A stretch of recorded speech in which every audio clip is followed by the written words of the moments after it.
Hello, hello, hello. Let me turn down this background music for a little bit. Hello, Morrigan. Welcome, welcome.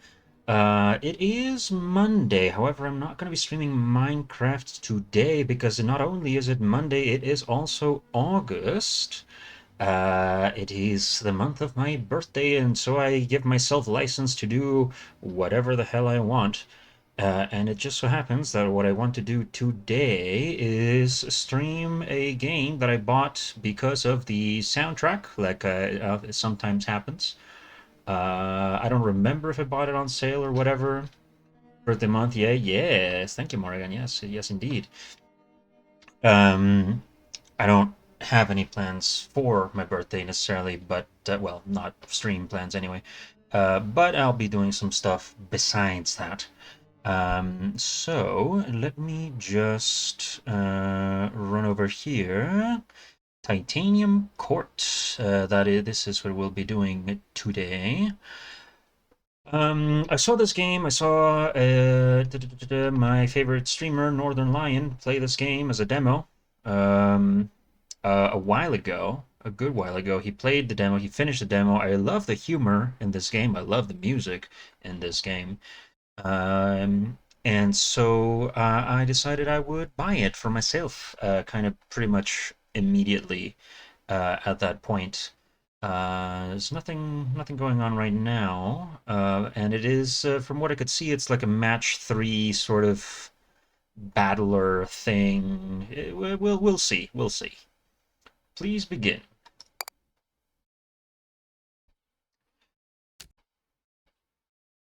A man steps on stage and taps a microphone.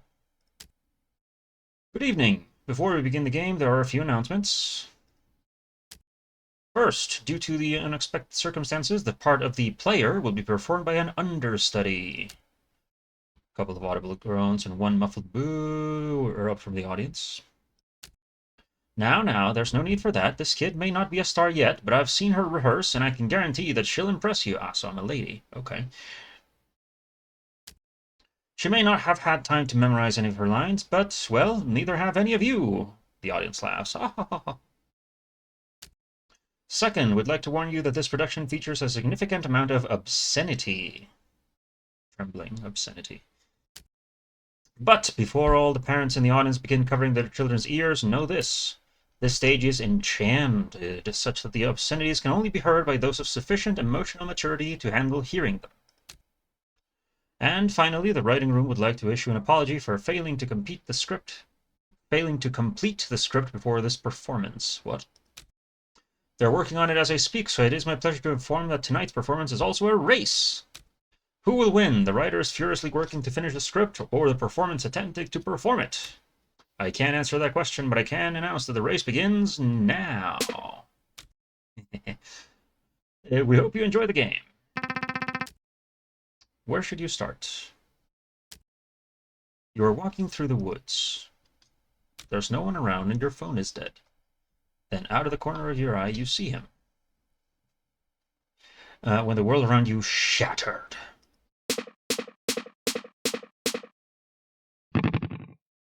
Shit. This was both alarming and inconvenient.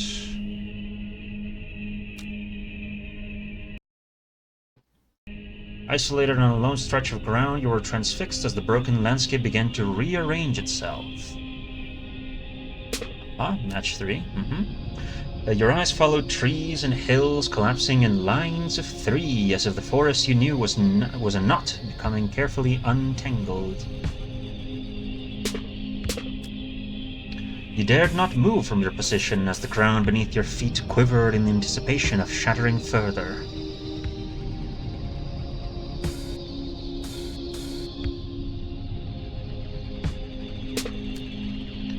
You passed the time this way for who knows how long.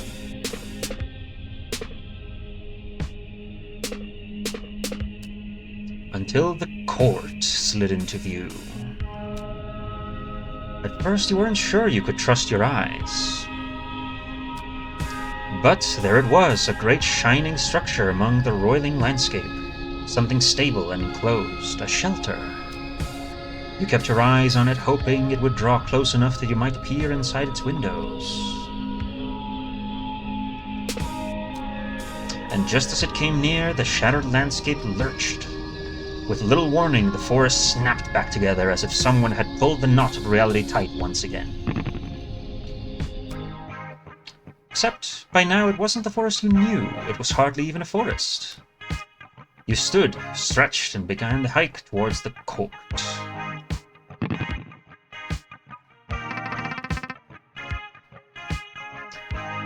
AP Thompson presents. Later, while the sun hovered low over the horizon, there was a feast within the walls of the court. Hoping to avoid any attention, you sought out a more isolated part of the hall. An empty table near an exit where no one would pay you much mind. A sound plan, except... The hall was soon overflowing with people, and your table was no exception.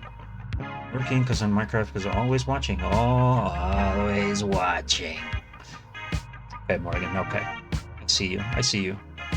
Enjoy Minecraft. I might join you later over there. A young man seated to your right began engaging you in idle conversation. The weather, how you found the meal, the role of the individual in society, how you prefer to make your bed, those sorts of subjects. Eventually, he inquired about how you came to arrive at the court. Which answers my question quite thoroughly while raising many more, he says as you conclude your tale. But forgive me, you haven't actually finished your story, have you? You admit there is a bit more, though you have yet to make sense of it. The people within the court were earnest but odd. After your arrival, you attempted to get some answers about your whereabouts and the strange circumstances outside, except... They spoke mostly in riddles and nonsense, didn't they? They did. Let's find out where you are. Huh. A man resting in the shade of the wall. A woman in a helmet doing her taxes, ? At a picnic table. A pair in front of a blackboard discussing magic. A small cat bathing in the sun atop the walls. Let's talk to the cat. Let's find out where you are. Talk to the cat.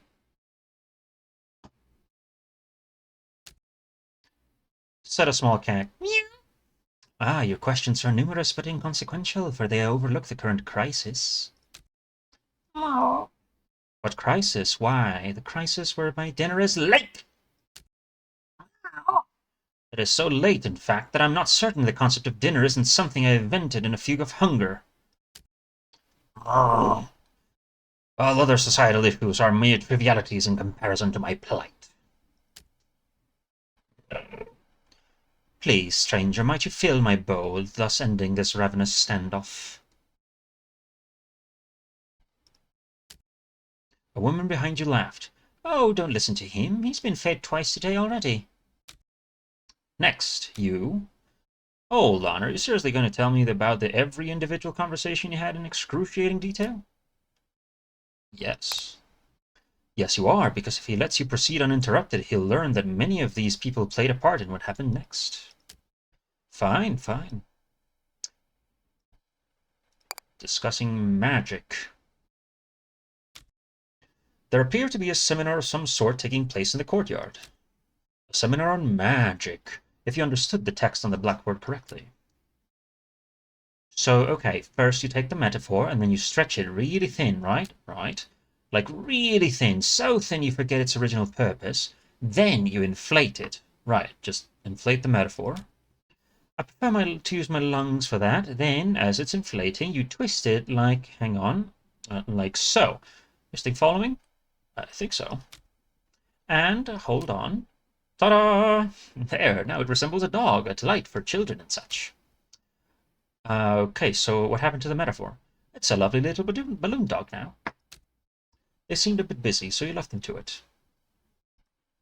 Woman in a helmet doing her taxes? Question mark. Important to do taxes. Said the woman, I would love to tell you where you are, friend, but I haven't even figured out where we aren't. She gestured at a stack of maps on the table behind her. We're not in any of those places. Or at least we weren't. Who knows if that's true now that the tide has come in? You attempt another tactic, hoping to glean some information. Perhaps she could at least tell you the name of this place.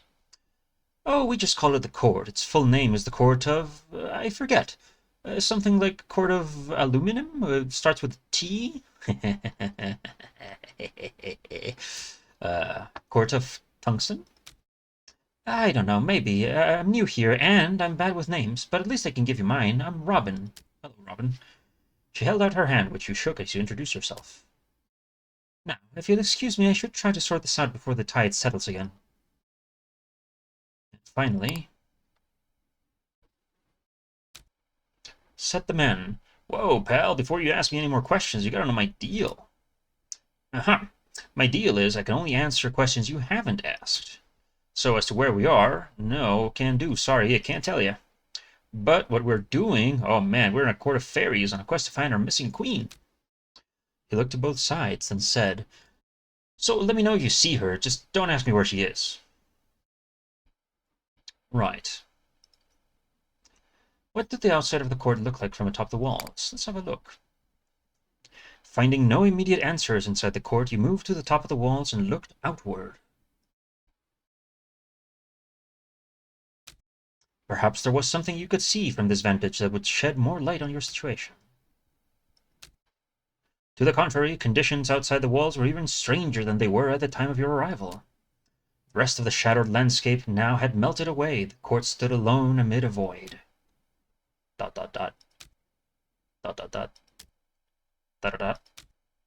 not for long. Like a rush of water, new surroundings began to surround.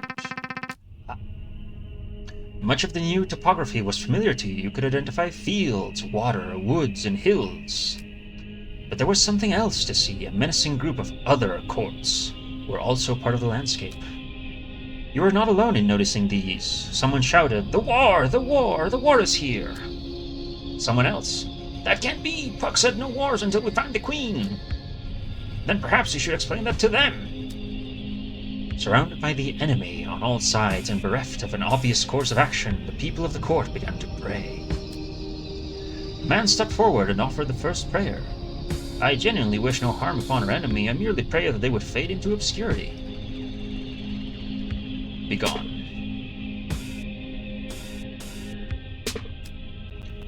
Wow, didn't expect it to work, but thanks. A woman named Robin offered the next prayer. My notes are quite clear in this. Prayer does not work. Our time is much better spent steering the course. Remember, their soldiers cannot cross water. We should try to take shelter behind a moat until the tide comes in. Huh.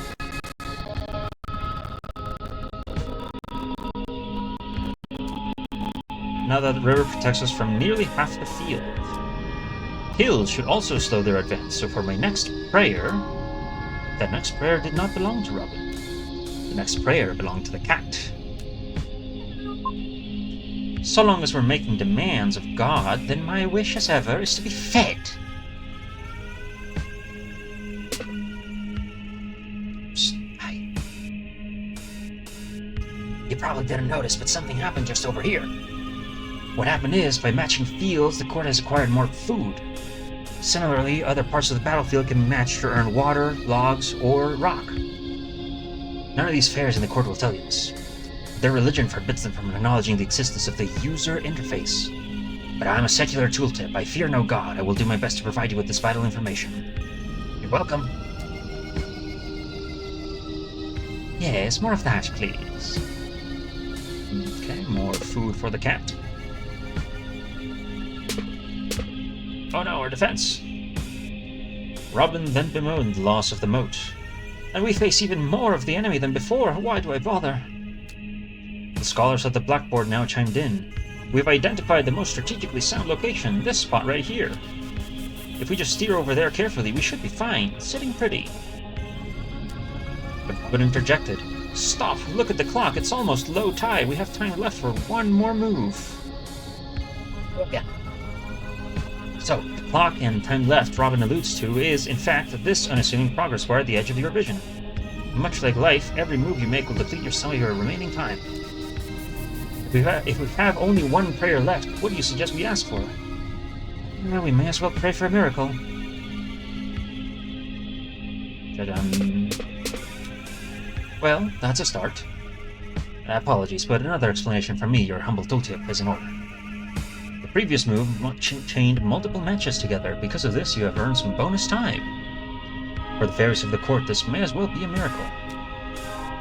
Is there any chance we could do that again, whatever that was?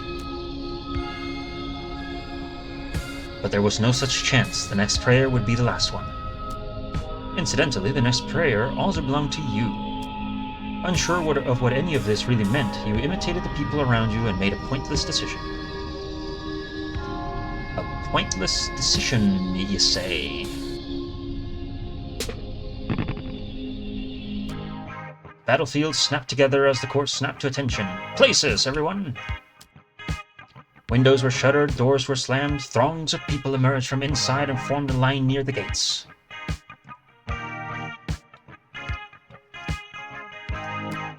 A tap on your shoulder, one of the scholars. We could use some help in the dressing room if you have a free hand. Along with the scholars introduced to you as Hop and Skip, you sorted through a large pile of costumes, props, and weapons. Check the tag on that, would you? Make sure I put it together properly. Click and hold. Hold. Farmer, working fairy, gathers food. Looks correct, feel free to hand it out. Soldier, offensive fairy, attacks the enemy. Well, we don't have much bread or wood. Click to use. You handed the bundle of farmer's apparel to your first person in line. Unperturbed by the idea of harvesting wheat in the middle of battle, they whistled as they marched out the front gate. Now do it again, deploy another farmer. Now see if this one fits anybody. Huh? Handed a bundle of armor and weapons to the next person in line. She tested the weight of a weapon in her hand. I haven't received any training, so I'm just planning to hit anything that doesn't belong to us. After this minimal preparation, the scholars considered their work finished. I'd place our chances of survival somewhere near abysmal, but I'm afraid that is the best we can do. A small mercy, at least, that the Queen isn't here to witness this. And so you waited with others for the battle to commence. Hello, I must pester you one more time before I take my leave. Observe, this is the undo button. Use it to change your mind as many times as you wish before starting the battle. However, the official editorial position of this tooltip is that you are liable to lose no matter how many times you change your mind presently. When you are ready to lose, press the play button and proceed to the battle. Now I will leave you in peace.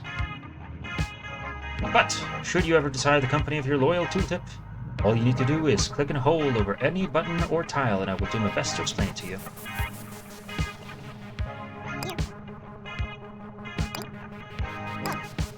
Okay, that's about as good as it's gonna get. So let's do this. Commence battle.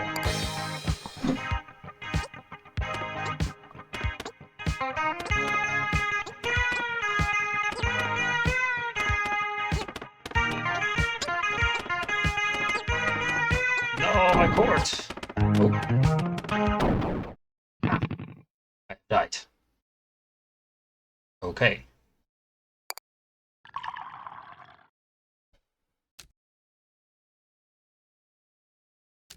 And then, Sometime later, as the sun hovered low over the horizon, there was a feast within the walls of the court. The man to your right is beside himself with laughter. Okay, so our court, caught off guard by sudden war, stumbled behind enemy lines, made a token attempt at resistance, and was summarily toppled. Do I have that right? Yes, that does appear to be an accurate summary. Well then, I'm certainly glad I slept through that. As you look at your surroundings, a switch flips in your mind. Your own story makes little sense to you now that you think of it. How did you? Your companion plats your arm. Don't worry about it. Our court couldn't withstand physical destruction. We wouldn't last 5 minutes in the pull of the tide. But enough of that. It's about time I made some introductions. As you've narrowly avoided learning, this place is called Titanium Court. Meanwhile, I have the honor of being the steward of the court. My name is Puck, although my lovers and enemies call me Goodfellow. I am chief advisor and friend eternal to our fair queen.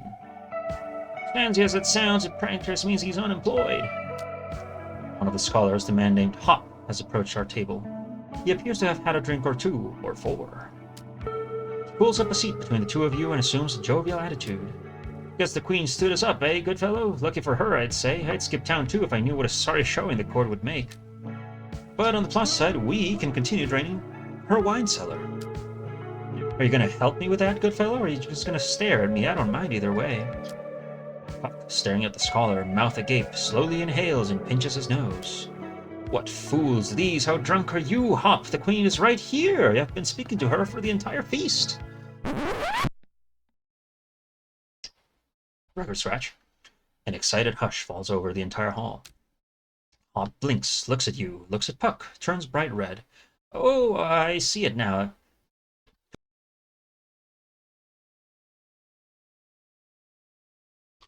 Quick sneeze. That calls for Her Majesty's finest vintage. I'll be right back. As Hop makes a quick exit, you look steadily at Puck and shake your head. There's no use denying it now, not after the tale you told me. If you'd like more proof, just take a look at where you're seated. You slowly take in your surroundings.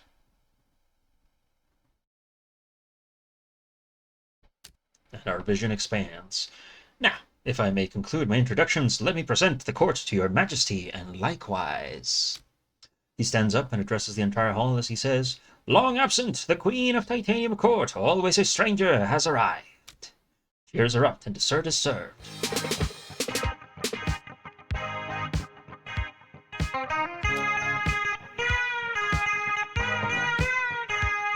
To her left, Hop returned with an armful of glasses and bottles. And about time too, good fellow. Did you tell her about the war yet? Titanium Court! Chapter 1, a place beloved only of clowns and criminals. And then, just a short while after the feast, the court returns to war. Okay. There we go. You're in charge of the war now, Your Majesty. You should be fine. Just remember everything we've taught you about magical warfare. Blinking slowly, you remind them that at this exact moment they have taught you roughly nothing about magical warfare. Ah, good. She remembers quite clearly. High tide, while the field is broken, take it to your advantage. Consult the ever-changing map. Ah. You don't know what any of this means. Inspect available units. Okay, so... Well, these ones are empty. These ones do have soldiers. Let's get rid of this. Let's get some water. Let's get food. There we go. We have rid ourselves of all our enemies. What else can we do? We can get this water out of here, so we can just put that over there. There we go. That's our time. Low tide. Make preparations for battle.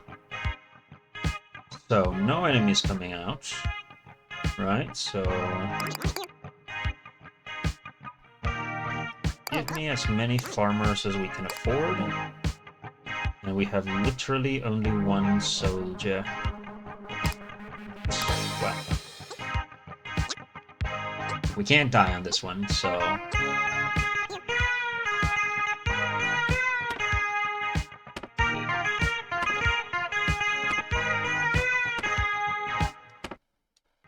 Ooh, right-click pauses, okay. And left-click accelerates. Got it, got it. So I need to get a lot more food.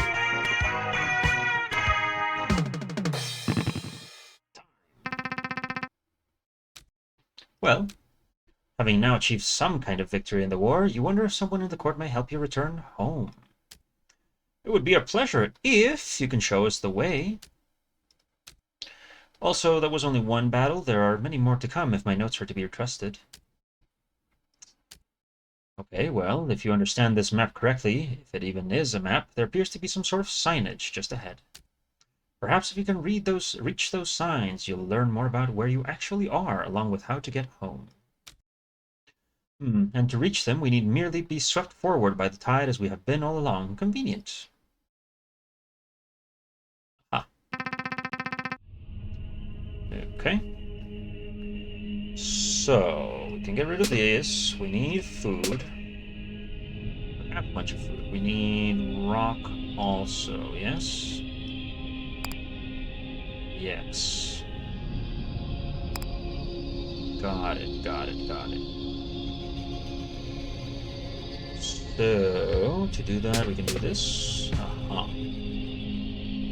As well. Good. Get 2 enemies at once. Or, ooh, I can do that 4. And 5. Always nice.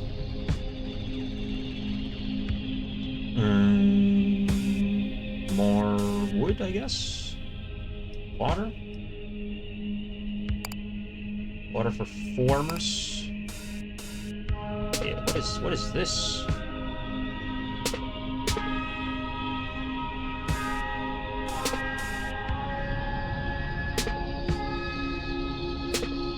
What is this vault thing?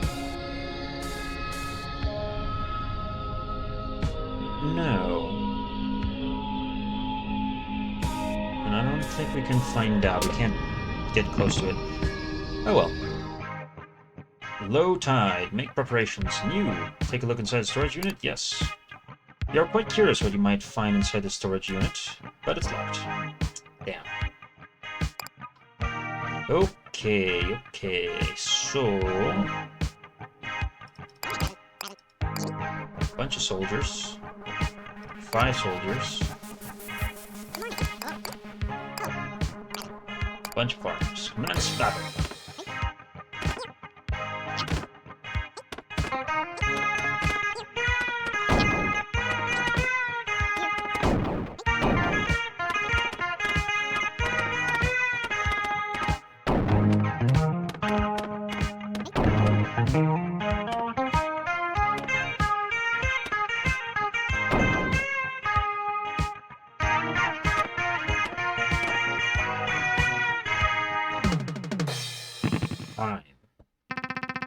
Love the music, like I said.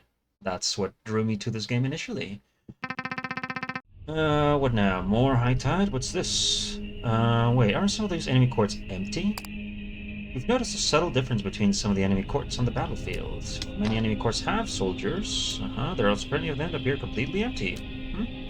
You think maybe assume this empty will not attack the courts? Yes, you can assume that. Additionally, you can see when the enemy soldiers will attack. Enemy soldiers might be no threat if you can deal with their courts before they attack. Oh, and we can click to see which one it is. Lovely. Okay, we have no water. We need water. There's a pumpkin.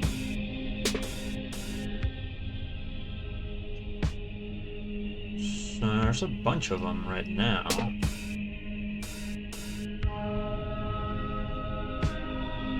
Damn. We might be in trouble. Okay. Get rid of 3 of them right there. And then, let's see if this, is this anything? Yeah, we got rid of 3 more. This one's empty, so we're fine with that. Which one's this? This is the middle. Okay. Okay, that's fine. We need more water anyway.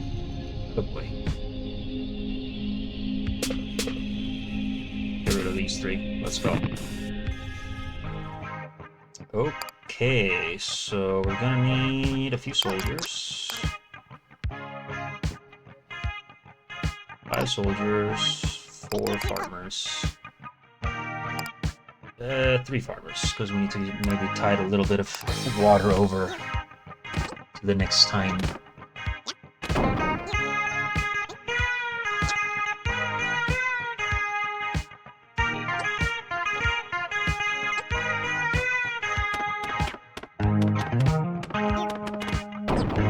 Yeah, we may be in trouble. No, we're fine. They're never gonna get here. Not before being stopped. Speaking of stopped. Okay, sure. A menacing bird cage suddenly appears in front of the court. Your Majesty, I have notes on this foe. Let me know if you'd like to see them. Robin has notes. Right, here's what my notes say. First, at the start of low tide, the birdcage will flood its surroundings with water. Following that, the birdcage will attack the court with birds. Fighting it may prove tricky. If it's always surrounded by water, the court's soldiers will be unable to reach it. You agree. You wonder if there's another approach the court could take. Either way, you thank Robin for the information. Gotcha. So... well, we need water. So I need to get these guys out of here.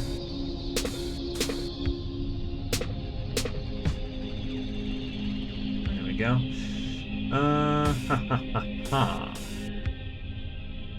Don't necessarily want to be blocked off completely on that side. We do want to get rid of those. Your Majesty, look, there's a chest resting on that patch of land. Should be able to recover its contents as long as it remains in sight until low tide.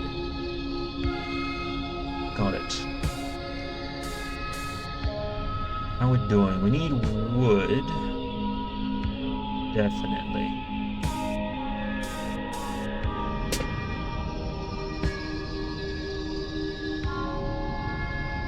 We'll need stone for sure. I mean, that's a lot of birds. Jesus. It's a moat at the start of each battle. That's mighty annoying.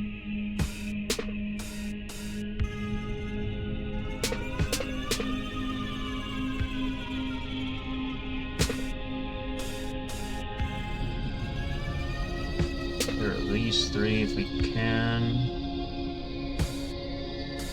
Get rid of these if we can. Yes, lovely. Now we just have a bunch of birds.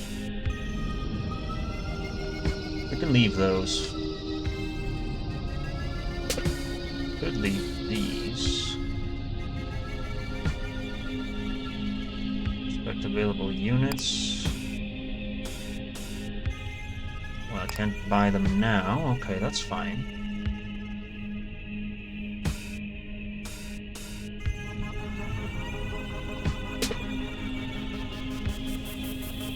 We're about to run out of time, but I don't really want to do anything else, necessarily. So, let me just do this. Okay, as low tide begins, the bridge surrounds itself with a moat. Huh. So we can't attack that yet. Gather all manner of trinkets, toys, treasures, and trifles and things. Selection of goods that are good for the taking. Gunboat. Oh ho ho. Get it. Acquisition instantly gain plus 10 rocks. Yes. Bird. Huh. These chests are empty. It is now safe to shut them. Fantastic. Well,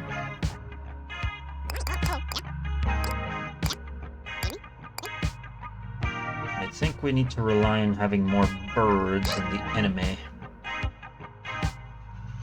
Unhindered by terrain. Yes. Send it.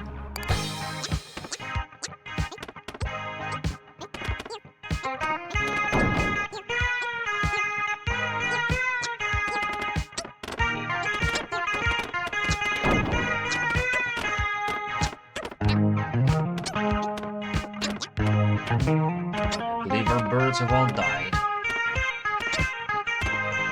We are not gonna live. We're not gonna survive. Oof, we did not survive. Damn.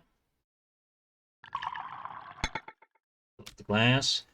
With time and repetition comes comfort. You feel your maximum level of comfort increase to 1. Okay. The next morning you awake in a strange bed. The bed is strange not just because it is not your usual bed, but because it's also not the bed you fell asleep in. Puck told you, any room within the court may be the Queen's, so you parted with him at the first room you found that wasn't already occupied. A small chamber beneath the staircase, a twin-sized bed neighbored by a nightstand and a lamp, a small desk in the corner, no windows. Meanwhile, the bed you awake in is queen-sized and contained with a spacious chamber that opens into a balcony.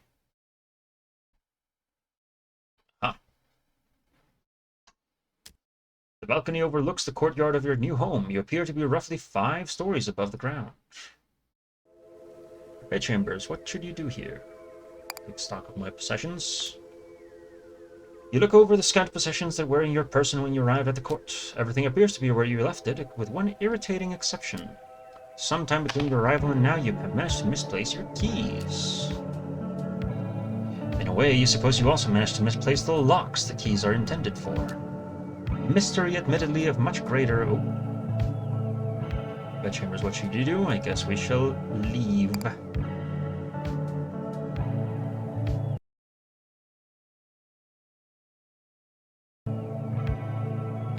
What shall we do here? Let's see. Wait, there's the man named Puck. You have a lot to say to him. Investigate the dining hall, return to your office. Okay, let's talk to Puck. The man named Puck is just across the courtyard. Perfect, you have many things you wish to ask him. Yet, as you draw near, he quickly exits the scene. You could be imagining it, but he seems to retreat the moment he saw you approach. Okay, let's check out the dining hall. What should you do here?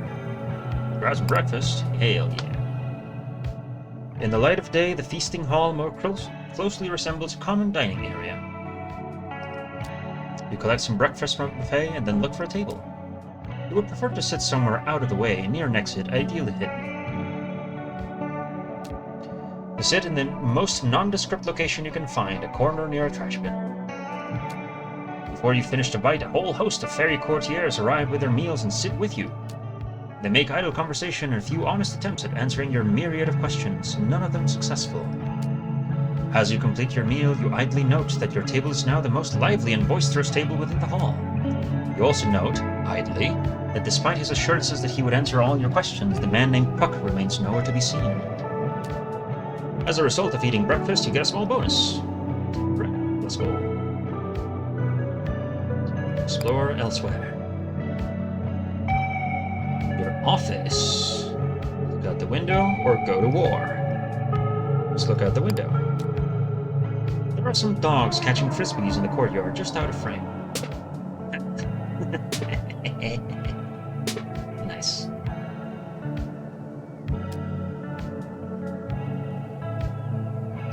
Neat. Go to war? I suppose we shall. After breakfast, the court goes to war. And as you ready yourself, a question. Your Majesty, is the intensity of the war to your liking? If not, please feel free to adjust the thermostat. The thermostat may maybe make things a little easier on yourself. Current comfort is 0 out of 1. +1 comfort. Will calculator return to her Robin to give you a detailed analysis of the battlefield. Basic income of 2, extra 10, extra 6 money, extra 10 red. No. Let's go normal. Despite falling short of them yesterday, you are confident that you can reach those signs today. Very good. Her Majesty's loyalty to the approach is quite admirable. How steadfast. Okay. High tide. Let's do this. No enemies. No enemies. Okay. So we need rock and wood and a whole bunch of stuff.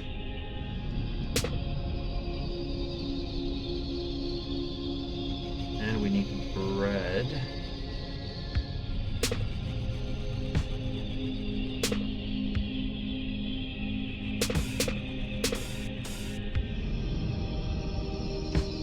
Water? I guess we need some water. Enemies? No, thank you. I want to keep this one. What is this? Stump. A seed announcing new beginnings. The soapbox of the natural world. Sure. Let's get some bread. Nope, can't do that because we want to keep this box. Get some bread. We get some wood. Okay. Get some rock. Oh, no, we lost one. I guess we can do some wood. Yeah. Okay, chests. It's a miner. Gather stone from hills. Aha. Give me. Get everything. Bunch of wood. Hell yeah. Chests are empty. Okay. So, we'll take, say, 3 soldiers, 2 miners, 2 farmers, another miner, another farmer. Nice.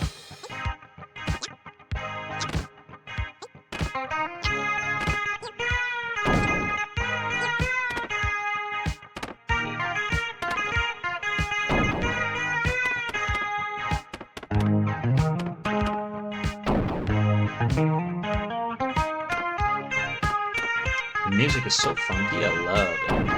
Well, not funky, but you know, it's like a surfer rock sort of thing. Stop. Okay, good. Then what? Ah, a shop. What these? Plant possessing a friendly false face. So we have a bunch of resources. We don't have any water, not really. Tap on your shoulder. Robin points to a building in the distance. Your Majesty, that shop is neutral to this conflict. We should strongly consider stacking up on supplies. Of course, that's only if it stays in view. If it disappears before low tide, we'll have to wait until we pass another one.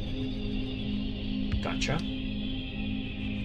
And we got 2 enemies. Let's see what we can get rid of here. There and there. Let's see if we can make their lives miserable. Okay, this one's super stuck. This one's not going anywhere soon. This one could be a problem, except no, it's not. What do we need? Water still? Yeah. Should be fine. We've created a new enemy for ourselves. Indeed, we have. Shop closer and high tide. Yeah, okay. But you can call them, check their inventory. Oh, before you can proceed, the voice on the line stops and asks if you understand how money works. I mean, I think I do. But I want to hear the explanation. You thought you understood a lot of things before your world shattered, and now you might as well understand nothing. I don't need your life story, ma'am. I just gotta make sure you know where money comes from. Let me explain. First thing you gotta know is where money doesn't come from. We're used to getting stuff like bread, water, wood, and rock randomly during high tide, right? Well, that's not gonna work for money. Instead, you get money by doing your job. You do have a job, right? You don't think you have a job.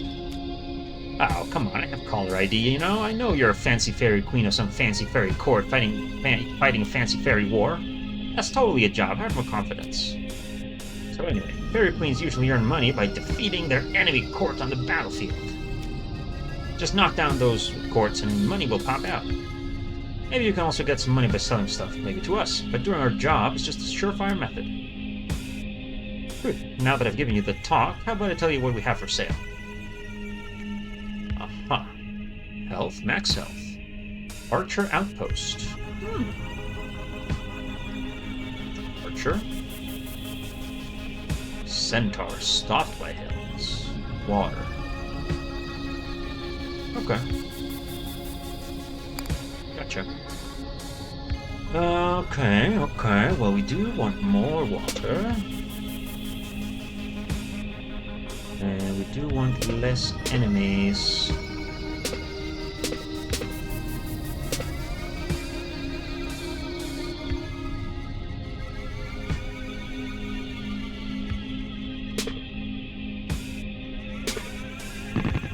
None enemies. Okay, let's go to the shop. And shall we? Give me the archer. Archer outpost, a structure. Or centaur. Or 4 bread and wood. It's not bad. Buy the centaur. I'll buy the archer.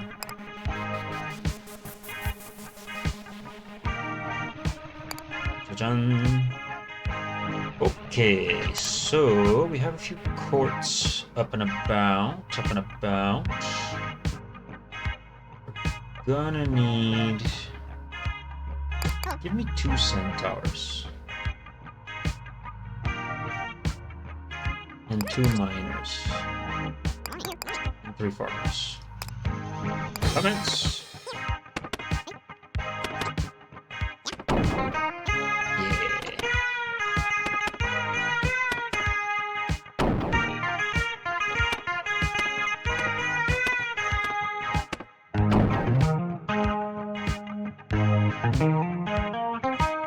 Defensive job. Turn property damage into profit. Okay, that's our centaurs done. Very nice. Very nice. Stop. Very, very good. High tide. Let's see, what is this? Is that a billboard in the middle of the battlefield? That's true, there appears to be a billboard of some sort among the scattered elements of the terrain. You go to the outer walls of the court to get a better look. You need law. Says Robin. That thing gives me the creeps, Your Majesty, as if we're about to be sued just by looking at it. You agree, it might be best to look away, lest you draw some unwanted legal attention. Gotcha. Okay, well, we continue to need water, and we need to get rid of some enemies, so let's just do that. I suppose we could do this. Another structure wades into view in the distance. I suppose there is another... Look, Your Majesty, a temple of market! Should you wish to pay your respects, you'd only need to stay in view until low tide, correct? Correct, your brilliance continues to blind. Got it. Let's get rid of this one.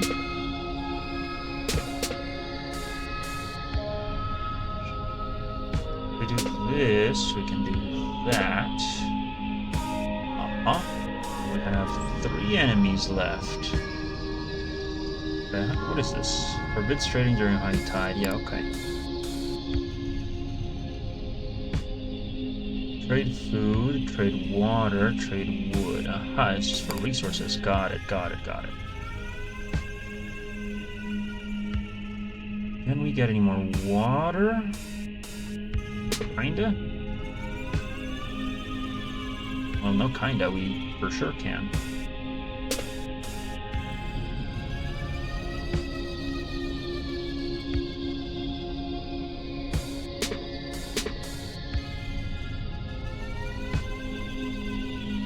Three enemies. But if we can make it 2, that's 3. We don't particularly need anything, so we'll just get some rock.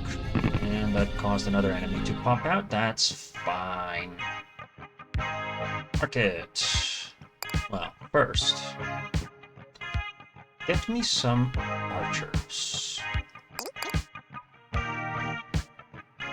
And some centaurs. And we're running out of food, so give me a whole bunch of farmers.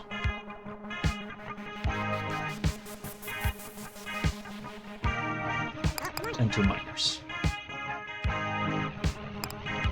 Okay, let's see. Trade at market. Water? No. Rock. Sell. Yeah. So we don't need rock for really anything, except basic soldiers, which we kind of don't even want to begin with. We can go down quite a bit on rock. Wood, we need a little bit more. Bread we need. Sure. Let's just keep it like that. Let me buy a little bit of water. Just in case. Begin!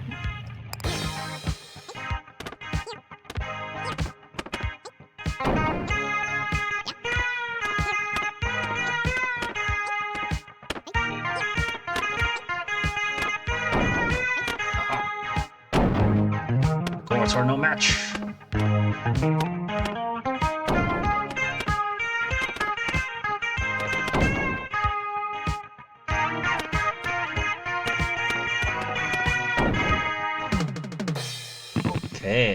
Okay.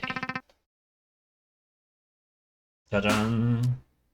And now the court finds itself surrounded by catapults. To be perfectly precise, those appear to be trebuchets. Given that trebuchets are a subcategory of catapult, you don't see any reason why you can't just call them catapults. Very well, my queen, I retreat in the face of your overflowing wisdom. Oh, goodness. Okay. Catapult. Match with all enemies. Fires from a distance, but is blocked by hills. This is decently flammable. Gotcha. So if we do this, strange building comes into view. As you observe it, the phone in your office rings. Hey, yeah, Titanium Court, Your Majesty. I'm calling from the Glass House. Yeah, we sell potions. As your name suggests, we firmly oppose the act of throwing stones in any and all forms. Therefore, we'd like to offer our full support to Titanium Court in your campaign against these stone-throwing trebuchets. To start, here's a pro tip free of charge. Hills will block the projectiles fired by catapults. Just surround your court with hills and you'll be safe. And if that doesn't work, we sell a variety of instant-use potions that can help you deal with this threat. Give us a call sometime, we'd be happy to help. Who was it, Your Majesty? You explained that it was a telemarketer, albeit one whose pitch might prove useful. Wow, rare! Glass house. Closed during high tide, yep. Set something on fire. Potion of geology. Potion of flood. Potion of teleport is the safest way to travel. Okay. Right. So, we can do that. What do we need? Let's check our units. We need wood and bread. We're good, mostly. But this, nope, this wouldn't work. And this is blocked, yep. This is not blocked.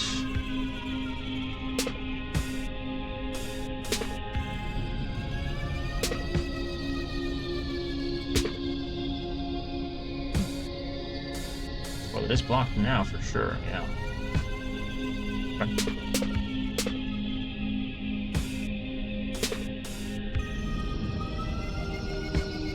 Water and rock. Oh. It's not quite the best. Let's see if we can do better. Okay, we need to get rid of that for sure. Okay. You're blocked. You're blocked. You're not blocked. Which one are you? You're late. You blocked? You're also not blocked. Ooh, that's a problem. You blocked? You are. Okay, glass house. Let's see, what can we buy? Well, let's buy some potion of geology, yeah? Make a mountain right there.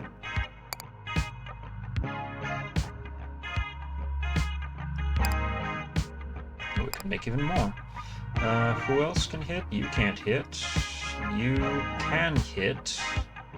Which one are you? Yeah, but you're kind of mid. Okay. Get me a bunch of archers.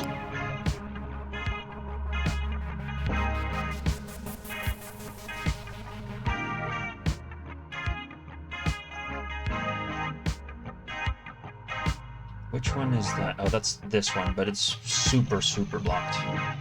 Okay. Take this opportunity to get a bunch of resources. Send it.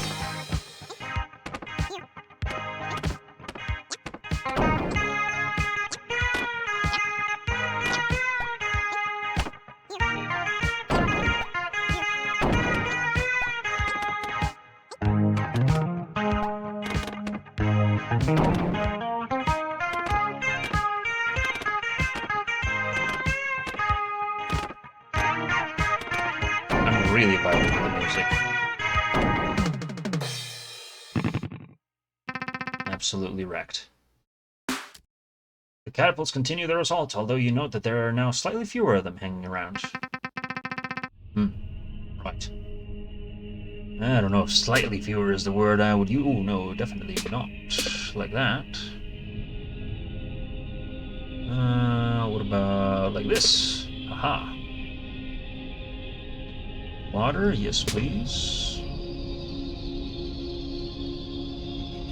You can still hit. Okay, let's prefer not to. Thank you very much. You can go. Dang. You can now hit. But not if we do this. Then...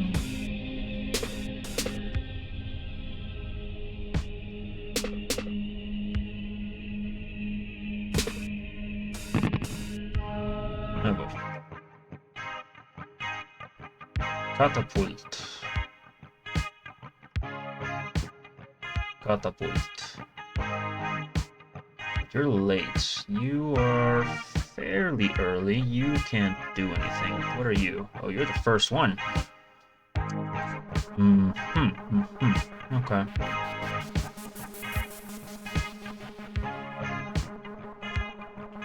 Decently flammable, yes? Well... see what we can do with this one. Goodbye.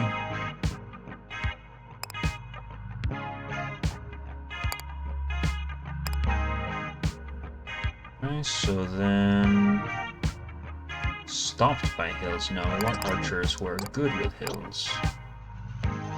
Then more farmers. Really a bunch of farmers.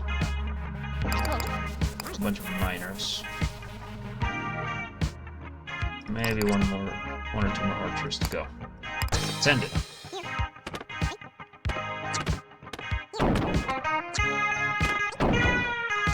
Which?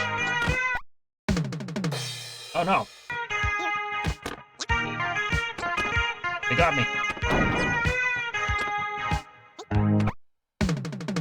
Oh, what? That one could also hit me. Dang.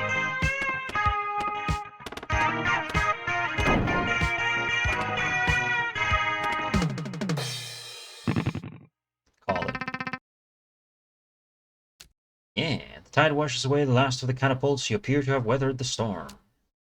The threat of the catapults has now eliminated. The glass house pulls up next to the court, and you receive another phone call. The salesman offers congratulations for your victory and asks if there's any further assistance he might provide. You answer immediately, asking if he knows a way for you to return home. Oh, definitely. Let's pull somewhere. Let's pull over somewhere, and I'll draw you a map.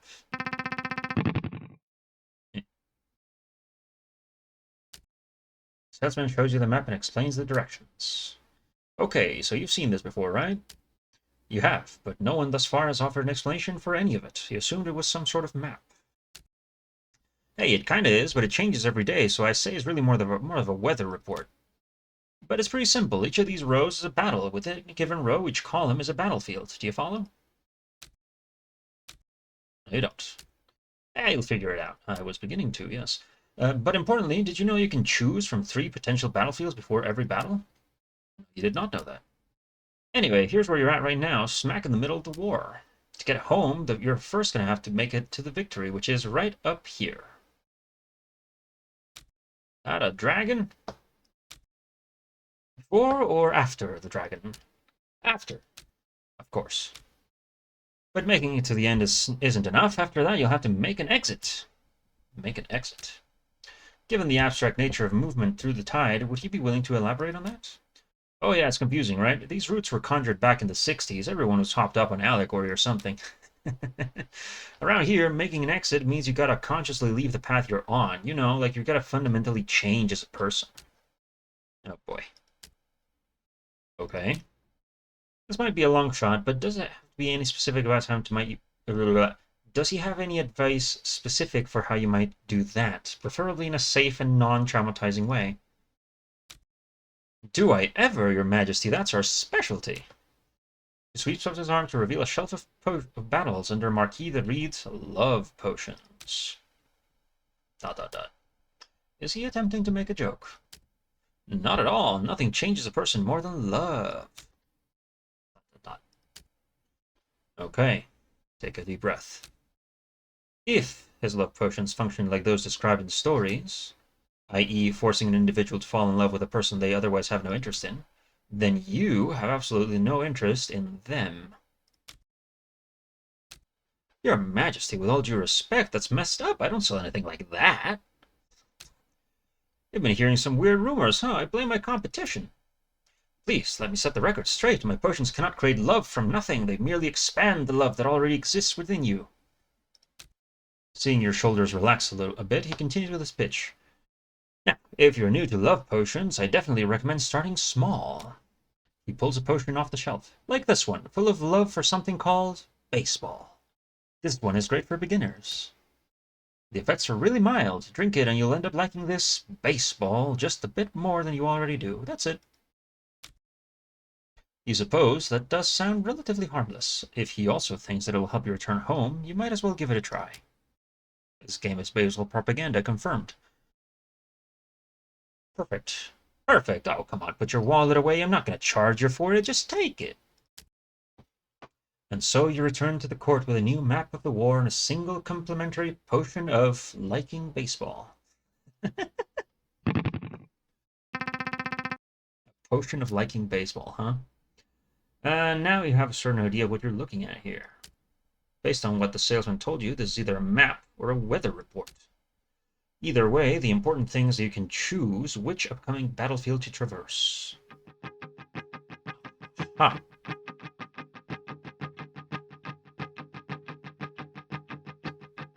Extra water, no woods. Enemies, scamps and goons.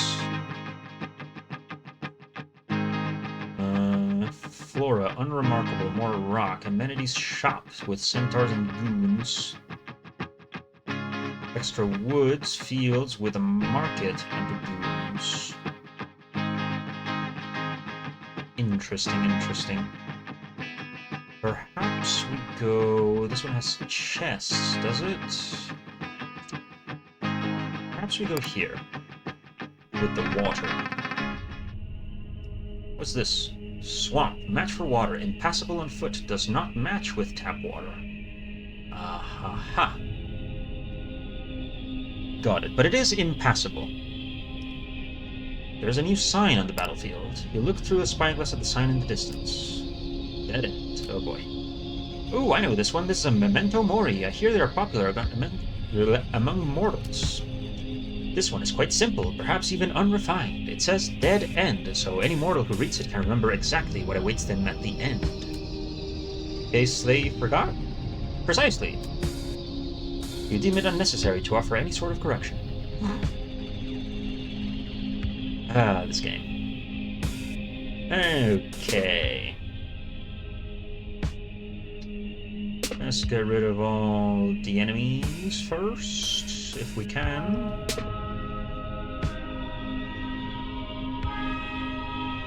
Might not be able to, huh?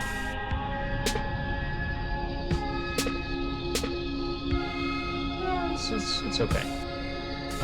Which one is this? It's kind of middling. Clubhouse matches with all enemy, produces quick and fragile scamps. Gotcha. We can get rid of them. And get more wheat. No wood, we said. We need wood, don't we? Need a little, we should be fine. There's treasure there, so let's get rid of these. Okay, that's the turn. Let's see, what's in the box? 10 wood. Hey, lovely. Fantastic.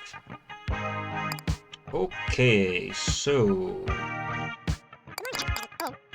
5 archers, why not? And no wood, no wood. Oh, wait, hold on. I did not. Those are not archers. These are archers. And you go. Well, who's the first one? You. That's kind of whatever. I guess we can do miners. Do we need miners? No, not really. I need some food eventually. Oops.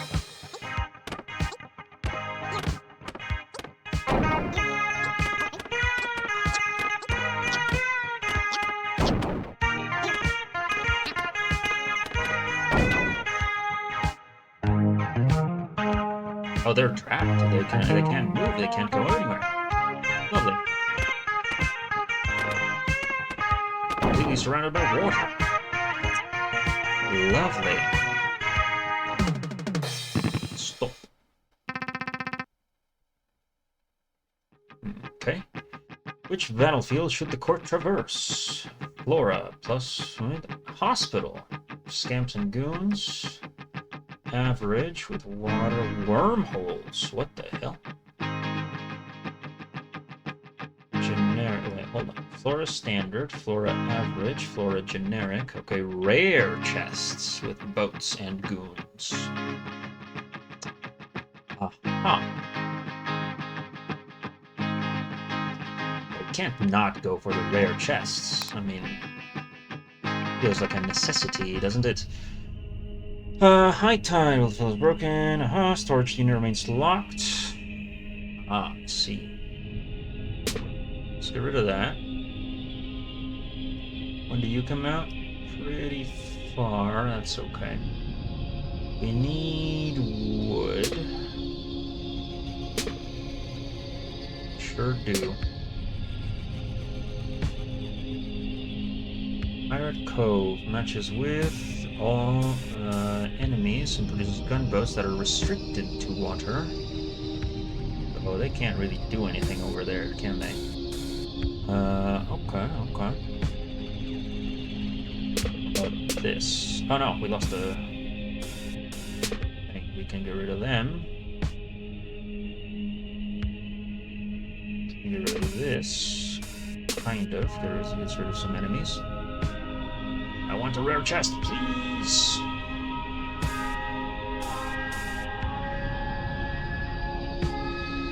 More wood. More stone, I guess? Aha, there's a rare chest. New. Selection of goods. Flood, global broadcast, marine life reclaims those stairs, all fields become...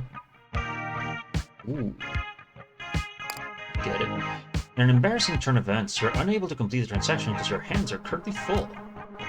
While it's your majesty's right and privilege to engage in queenly excess, you'll need to drop something if you want to hold something else. Okay, so how will we go about doing that? Oh me, when interacting with a shop or chest, simply click on your cards to offer them up for sale.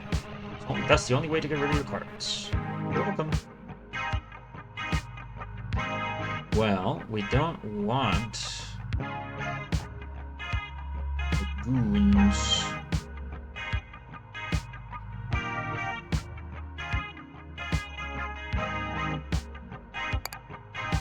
Soldier. Sell.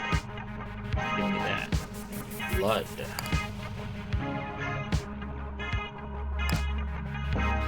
Nice. Storage unit remains locked. Maybe for later. So if all wheat becomes water, we would probably be fine. There's no hills. So... do one of these, two of these, three of these. 1, 2, 3, 4. 5, 6 farmers. Comments.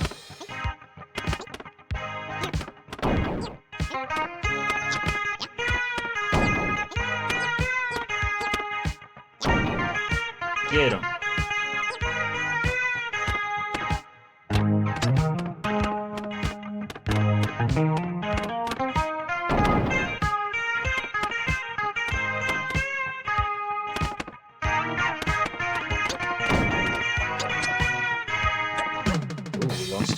Lost our units. It doesn't really matter, but we haven't taken more damage. You notice with some satisfaction that the court has acquired a considerable amount of wealth during this war. You are not the only one to notice this wealth, however, as priests from the cult of Market soon arrive demanding an audience. Ooh. Our business is simple, your majesty. It has been known to the Church of Market for some time that the Titanian court has been operating without appropriate spiritual guidance. I.e., you do not have a bishop of Market among your upper management. In fact, as far as we can tell, you don't have any upper management at all. Yes, despite drawing power from Market, you do not have any executives, a board, or even a mission statement. Ugh. Your cash flows are unoptimized, and you have sent no representatives to our corporate retreats. The Church considers these infractions to be nothing short of fiscal heresy. Of course, we were willing to overlook all of this when the court was operating at a consistent loss, but now that it is profitable... they would like a cut, you assume? A cut? Hardly. The opposite, in fact. The Church of Market demands a merger. Worry not, our legal team will handle all the paperwork. Your titles will remain unchanged, although we will provide a competent management team to oversee the operational decisions henceforth. You suppose you might as well ask what the consequences of your refusal would be?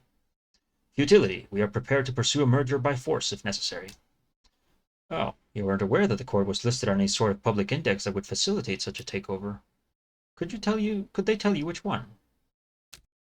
Surprised by this question, the three of them huddle and confer for a few minutes before addressing you again. Your Majesty's shrewd negotiator, we have adjusted our offer as follows. To preserve the cultural leadership of Titanium Court, we now offer to prepare one of your existing courtiers to act as the court's spiritual guide. Whoever you choose will accompany us to our cathedral, and they will be trained and ultimately ordained as a fully fledged priest of Market. This offer certainly seems a bit more reasonable, but you refuse to send anyone unwilling to go. Could there really be someone among your courtiers who would willingly enter into the power of this sinister cult? The answer is yes. Your Majesty, I've been thinking about my MBA for a while now. Please, send me. You have absolutely no objections, and thus Leland, so that's his name, leaves with the occultists to go to business school. Well, there he goes. Oh boy, a dragon. As the court moves motionlessly across the void, it suddenly encounters a neighbor. The courtiers cry out in alarm. You spy a great dragon soaring above its lair in the distance. The legendary apex predator opens his mouth and addresses the court.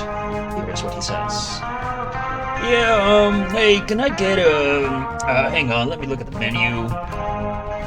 He sweeps his gaze over the court, doubling back when he catches sight of you atop its walls.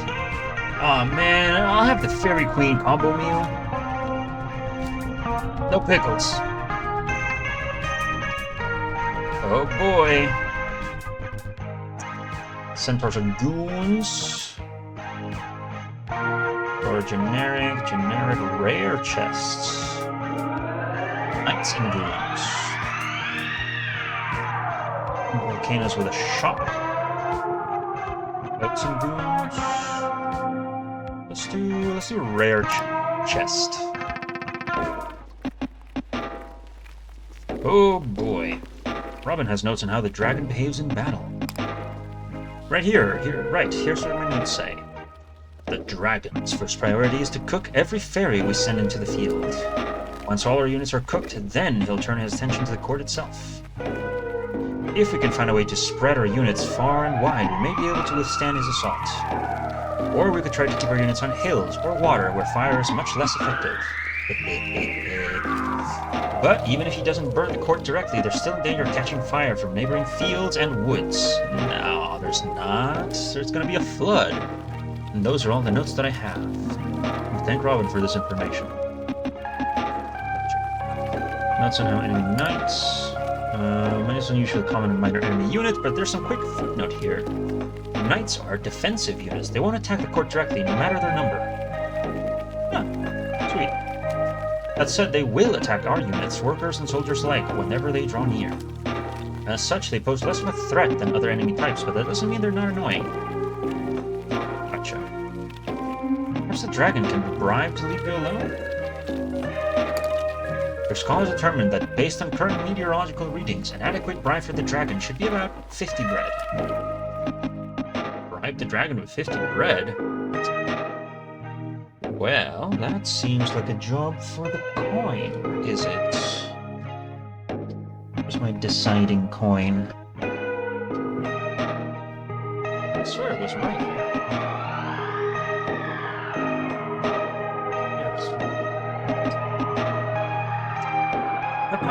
Yes or no? That's a no. We're fighting. You decided to think about this decision a bit more. Well. This out of here. Where are we? We're here. Okay. Gotcha. Well, we would need wood if we wanted to do that. Get rid of these enemies.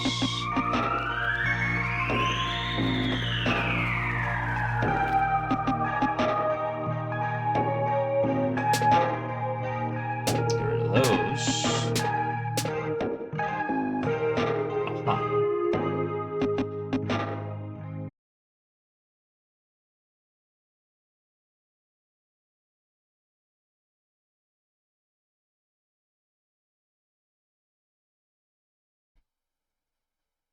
Oi.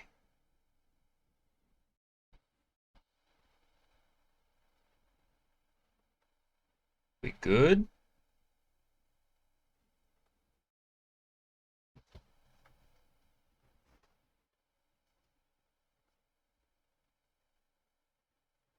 We're back? I think we're back. Seems like we're back. I don't know what happened. Look what a little dip in quantity for the moment. Far and wide, or units of hills or water. Yeah.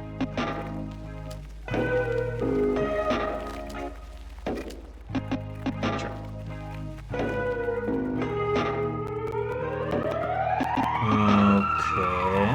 Okay. We kind of don't want this water, and we definitely don't want that. That's a little bit better.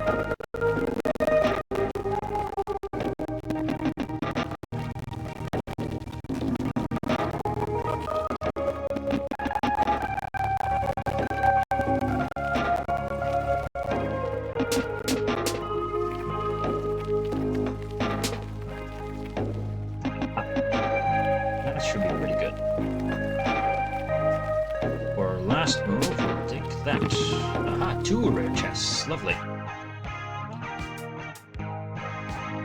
Low tide, make preparations. Give me the chests. Great banner, offensive tool. Oh. Don't have enough room. Ah, man.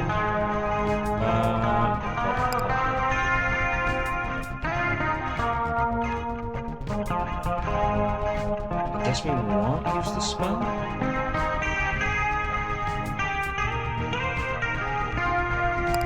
Maybe we will. Here you go. Great Flood.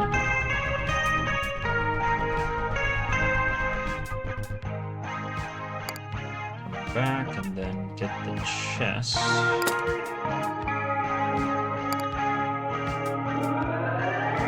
Post Rock. Defensive broadcast. Designate all hills as valid military targets for both friends and foes. Really? We can sell that, and we'll get that and get this. Get that. Sell it. And this. Gotcha. Okay. Preparations for battle. Could be the end, so let's get as many archers as we can.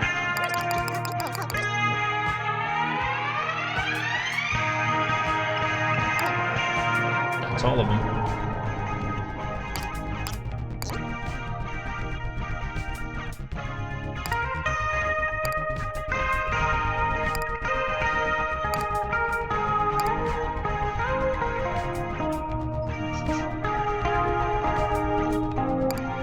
Okay, to battle.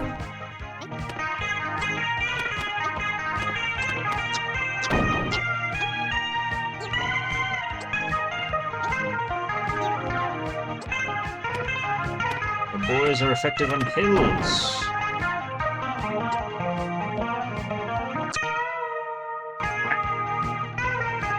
There he is.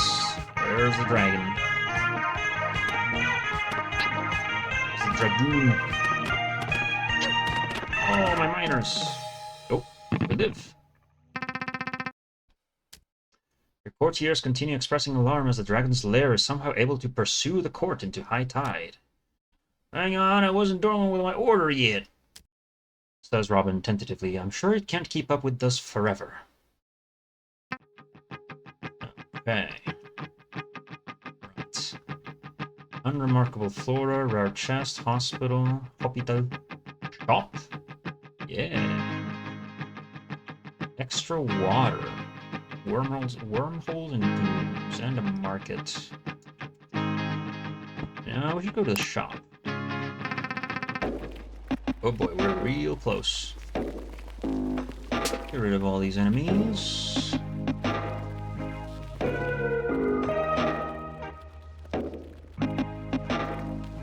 Get rid of this, maybe. Ah, shop.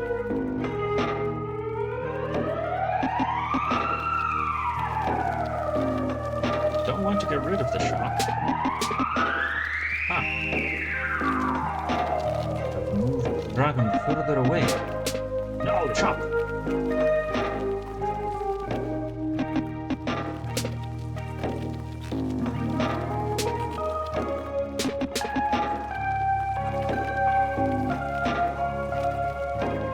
Need a lot of wood. There's that. Please.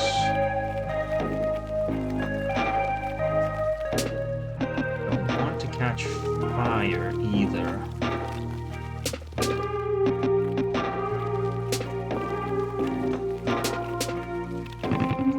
Damn, we might be screwed. What's the shop got? Basic income, working job, receive a 2 paycheck at the start of each low tide. Passive, hey. Gunboat. Sure. Working tradition, gain bread whenever you gain wood. Okay, sure. Trade stone. Yeah. guess we'll buy this, not that we need it, and we'll buy this, not that we need it. Centaur. We have centaurs. Centaur Archer. Ah. Aha. Therein lies the difference.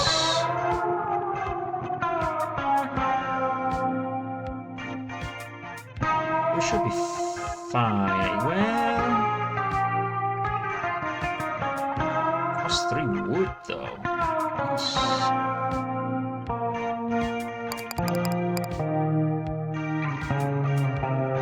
about you?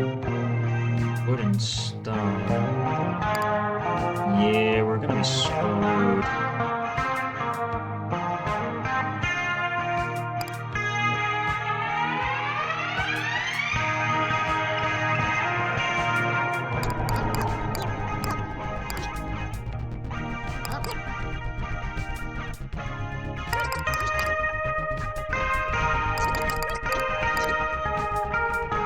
But who knows?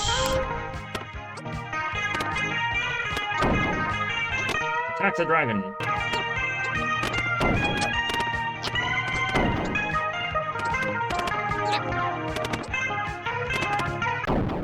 Oh. He got us. We've been destroyed. And now a brief recollection of your first experience bathing in dragonfire.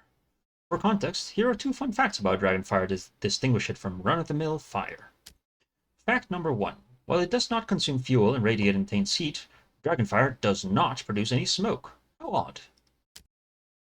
Fact number 2. Dragonfire is loud, which is to say it's noisy, which is to say it literally screams as it burns. So as to your experience, you remember instantly sweating in heat and noise.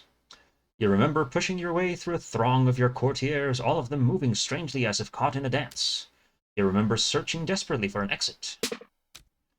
And an exit you found eventually, though through some miracle. Bursting through a pair of double doors into the brisk autumn night, you were able to finally catch your breath. It was in this calm place with the heat and noise and massive bodies just behind you that someone offered you a light. You suspect that light is most likely what kept you alive. Great job, you have unlocked the alluring and self-destructive Light of Youth. Equip it in your office. Okay. You wake up and immediately wish to return to sleep. Your head pounds. What did you do to your neck? What did you do to your throat? What did you do to your skin? What did you do last night? After considering this question for a few seconds, you remember the dragon fire. Yeah, okay, you survived. Sort of. It's too early. All of this is too early. With an intense amount of concentration, you will your body to the edge of the bed.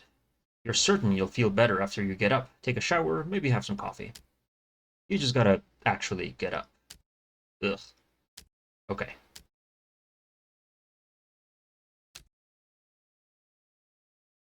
After incredible effort, you managed to get out of bed. Woo! Got out of bed. Let's go. Your bed chambers. Let's go. Observe some of the paintings. How do you interpret this one? Fantasy of revenge. The subject is smashing his guitar, most probably out of a seething hatred for rock and roll. I think you misunderstand. I've heard it said that the smashing represents his fervent passion for rock and roll. And that be, with his guitar smashed, surely he will find it difficult to participate in the day-to-day proceedings of rock and roll. You interject to suggest that the subject likely has another guitar at the ready. But the smashing might represent both his passion and his wealth for guitars. Her Majesty's theory is compelling, but the evidence is circumstantial.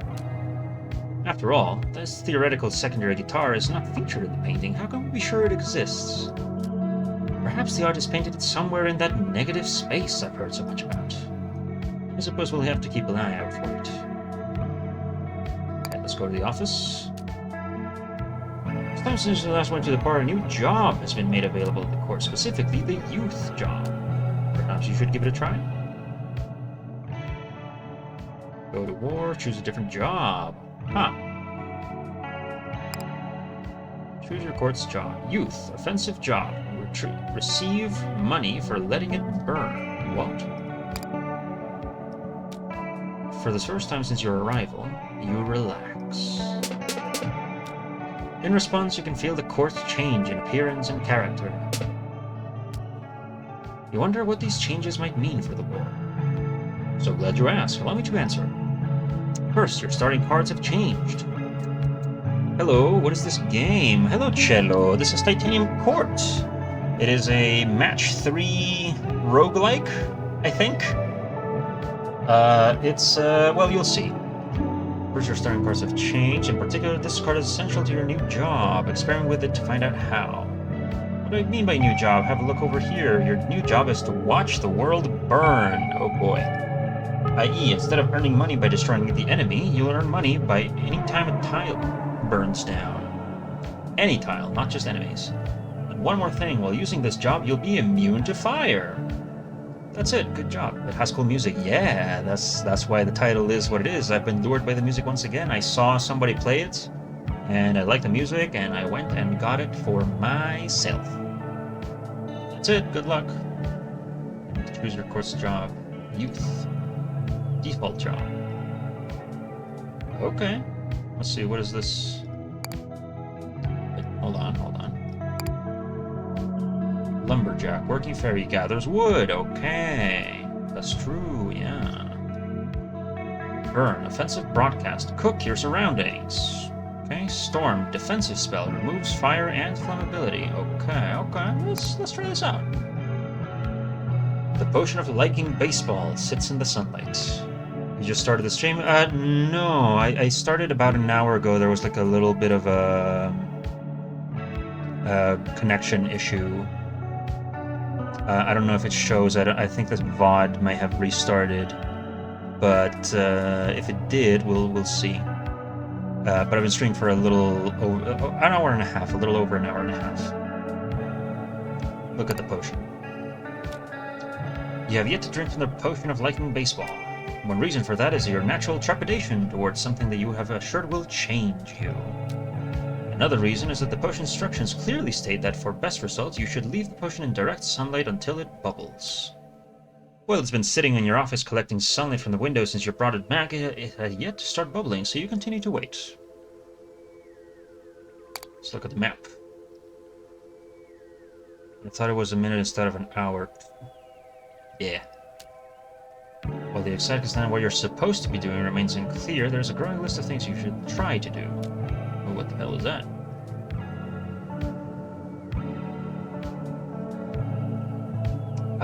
Cello, I don't think that message shows on stream because it doesn't capture the Steam messages, it only captures the game window. Good try though, good try. Leviathan, a beast said to exist in dimensions beyond your own. Oh boy. You. Ah. Interesting.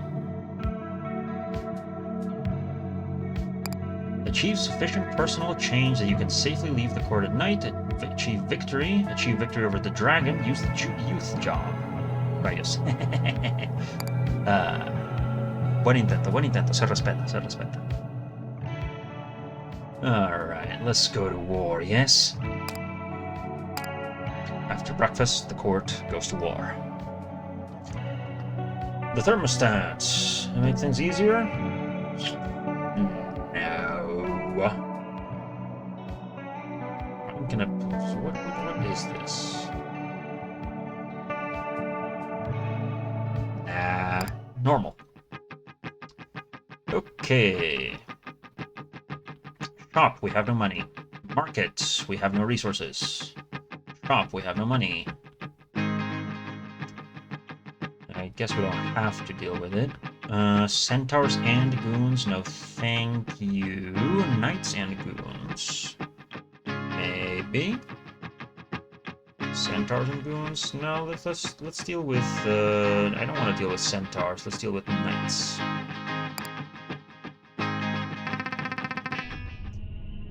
High tide. Okay. So we want a lot of wood for our misadventures. We also want to get rid of enemies whenever we can. Water, I guess?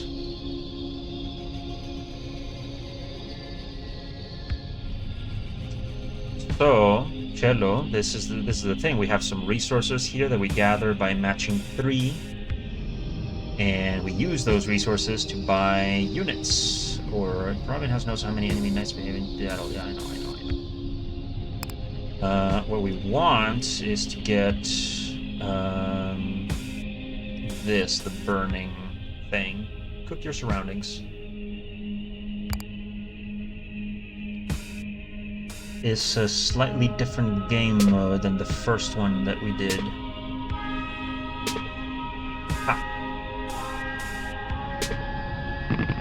Okay, and that's it. That's our map. Low tide, make preparations. Guess we can't really do much.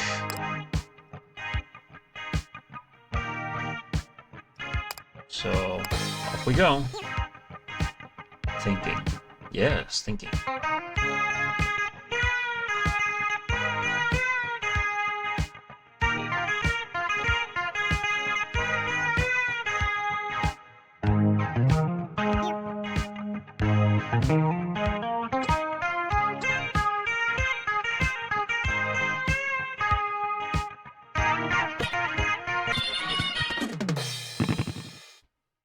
That was just for gathering resources. We didn't do anything.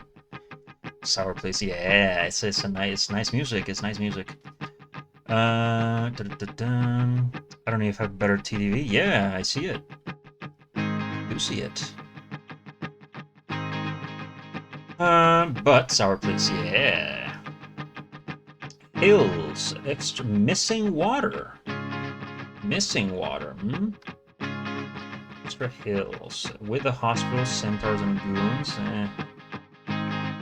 Yes, archers, goons. Not remarkable, but food. I guess. And a shop. We don't have money still. And some goons. Archers and goons. Centaurs and goons.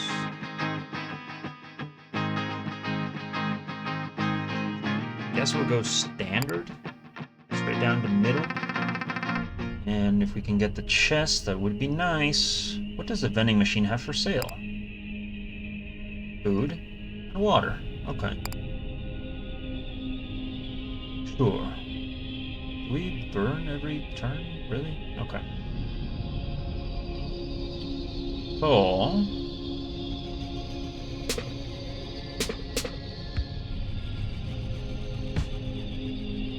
Want to get rid of that. Want to get rid of... I guess we need the food. As well, we want to keep that. We want to... This one with the chest, we want to keep it. We don't want to use it. So let's do this. Yes. These are all empty. We can leave them, but we don't have to. I guess we can get water through there. Food. Ah, shit, we lost the chest. Oh, we still have 2 more chests. More food.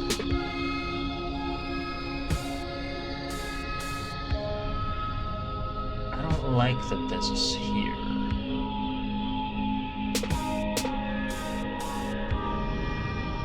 We're losing too many chests. 1 chest.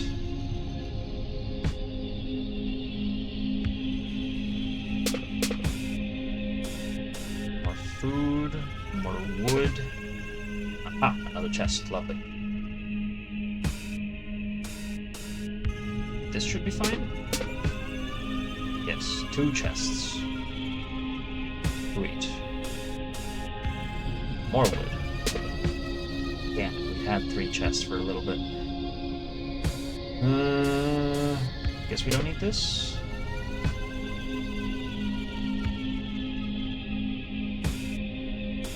We should be good with that.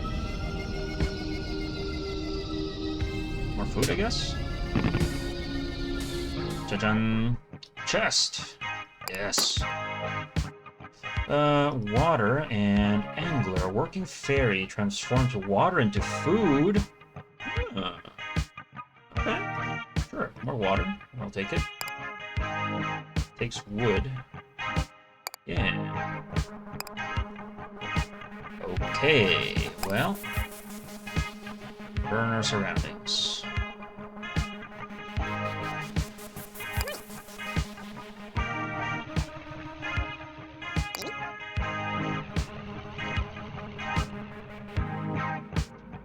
No defense is the problem.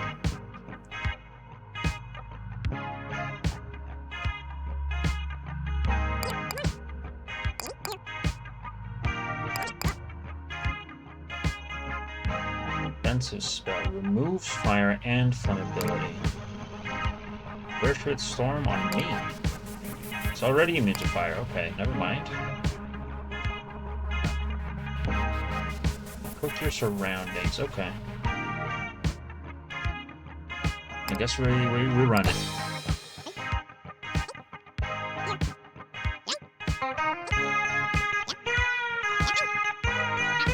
My lumberjacks are getting damaged. That's a problem. I see. I see the issue.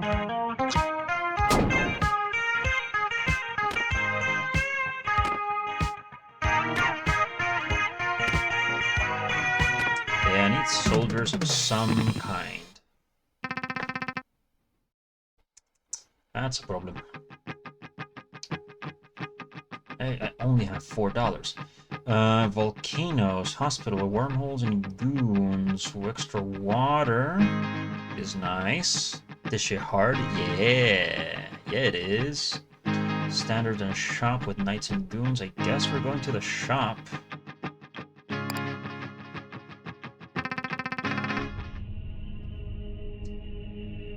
Okay, get rid of this.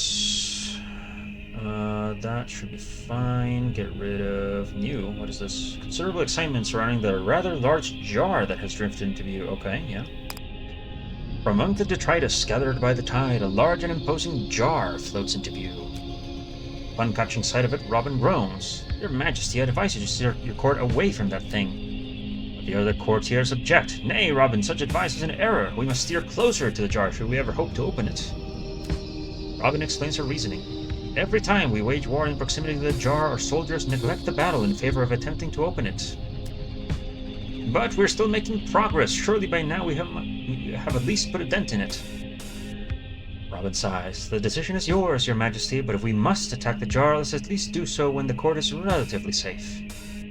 Perfect. Knights, we know. So, wood, food. Give me that. Give me this. There's a shop, but we might lose it. We can get another one, I believe. Oh, you can go. Fantastic. Aha, there's a shop. Huh.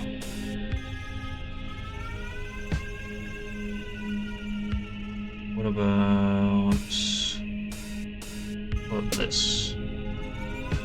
Gives us. Well, this is gonna get ignited, so that's fine.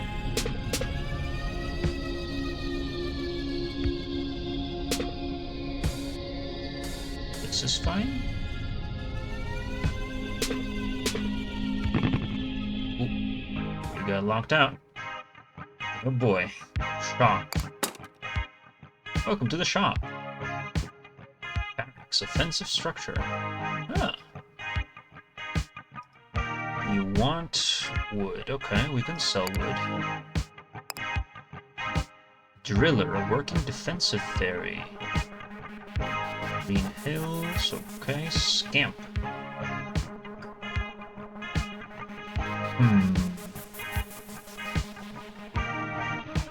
This costs $6.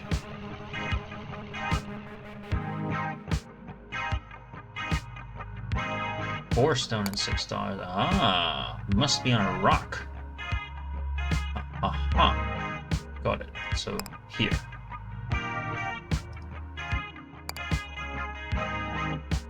What else? We can sell a little bit of wood for all hills become woods.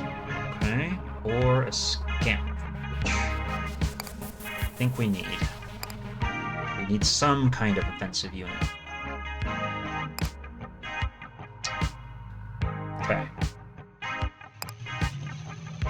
Then burning. Burn our things.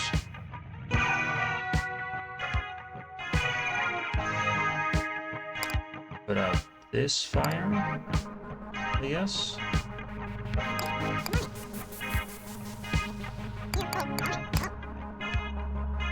Is that? That doesn't seem right. I don't know what I'm doing on this one, honestly.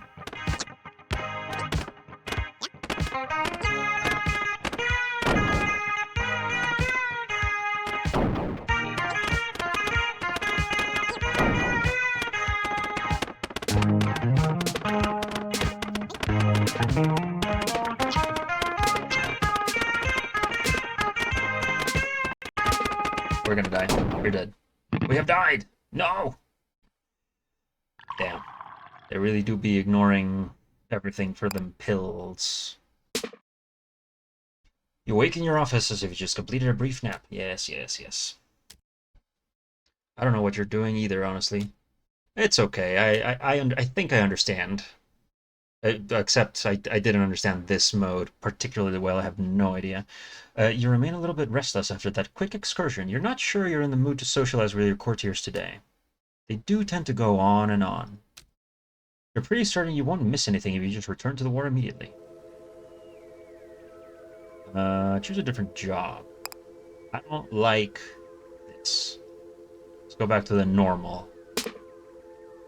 Until we know better what we're doing. Basically, I didn't have any soldiers at the beginning, so it's kind of screwed. Anyway. To war! Make things a little easier. Taking on plenty of run or risk of rain before it's too late to go to bed. Good night, good night, good luck, good RNG. Good RNG, Cello, good RNG. I hope you have fun. Increase market transaction limit, decrease shop prices. Start with lumberjacks. Be nice, but no. Small mirror. Let's see what this does. Robin's calculator. I've been looking for that. Yes. Which battlefields? To-do list? Aha. Open the jar. Achieve victory, achieve victory. Use youth. Yeah, okay.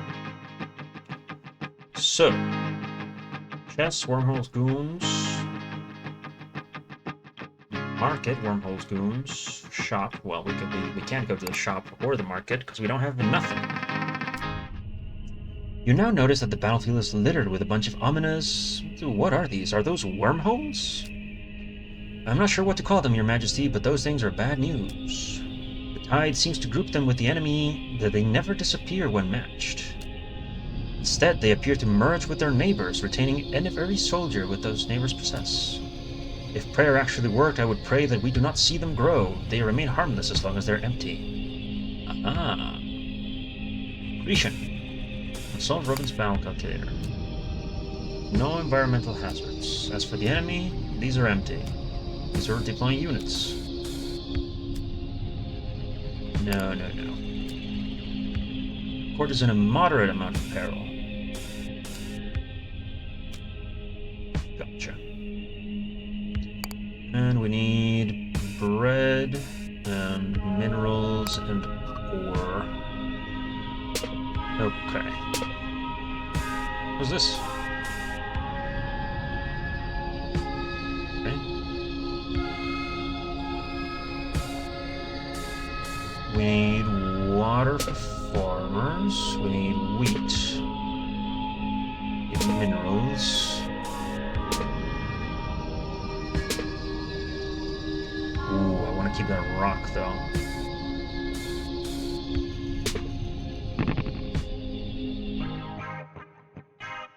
Okay, what's in here? And water, okay. Sure. There's somebody standing on that stump. Look towards the stump in the distance. A lone figure appears to be holding up a sign. Self-defense. Ooh, we should sign up, Your Majesty. The court is terrible at defending itself. Sure. Suppose $1 isn't that much. You could spare it merely to satiate your own curiosity. You and your retinue gather around the stump in hand. Step right up. We'll start in a moment.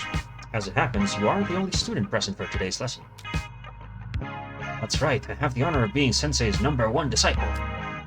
That doesn't mean anything, kid, and please stop calling me that. The instructor turns to you. It's your first time here, right? Let me explain how this works. Basically, each lesson I'm going to give you 1 card for self-defense and then tell you how to use it. First thing you gotta know is, I'm not always going to be here to give you cards. If you really want to defend yourself, you're eventually going to need to find your own cards. Question, Sensei, where can we find these cards? Haven't you been coming here for years, kid? You tell me. Sensei's answer possesses so many meanings. True understanding still eludes me. Okay, kid, look, it's not a riddle. Normally you find self-defense cards in shops or chests. Got it? Come on. Shops, chests. Anyway, why don't you start by choosing a card? Archer Outpost. Driller. Expensive though. Give me the structure, I think. Thorns, defensive tradition. Shield, defensive rock. Takes damage in place of your court. Ooh, no, give me the archer. Must be on a forest. Put it there. Promptly built. Archer Outpost, now we're talking. So, you may have already noticed, but this isn't a card like most of your other options, it's a structure. Once a structure has been built, you can just leave it alone and it'll do its thing. In this case, the archer in the outpost will shoot down any enemies come within its range. Now, here's the important part. You see this symbol, right? You do. Symbol, what baffling workday is this? Well, whenever you see that symbol, it means that the tile will follow you from battle to battle. What's more, you can freely swap anything with the house symbol as if it were your own court. So in the case of the archer outpost, it'll stick with you until it gets destroyed or the archer is removed. And that's all there is to it. Why don't you take it out for a test drive, huh? Okay. Well... Give me that. Give me that. 1, 2, 3, 4. 5 farmers. Commence!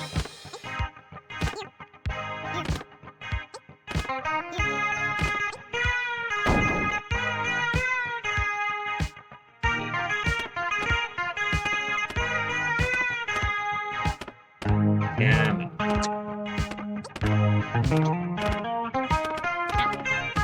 No, my soldier!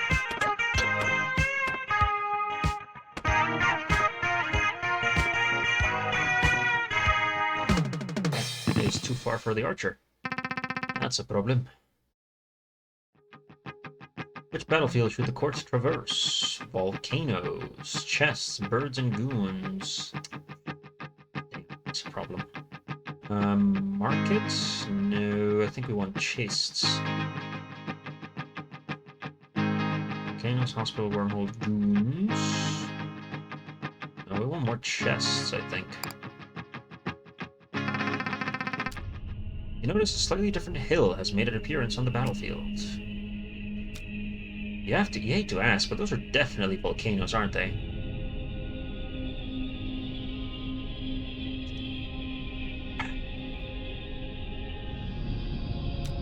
Says Robin. Yes, Your Majesty, when those volcanoes are up, their surroundings will take six hearts of damage and burst into flame.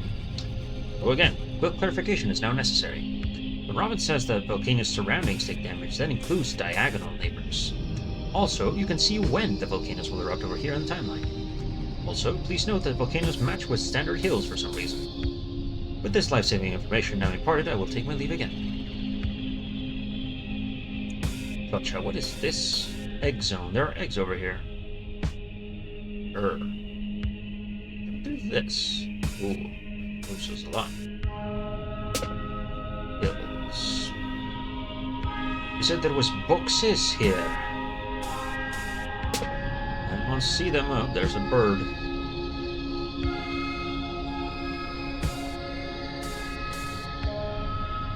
That there is a bird.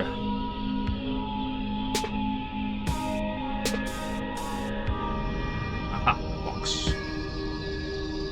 Lovely.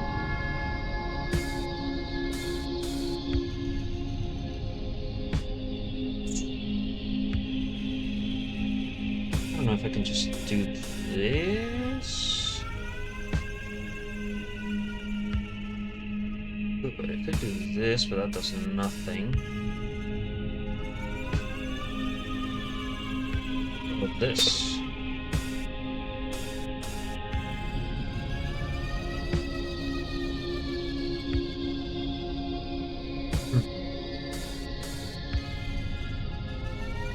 I guess I can match that. I can match this.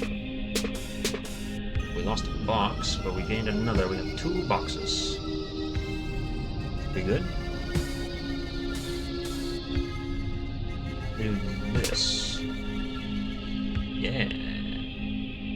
We can. Anything else? Anything else at all?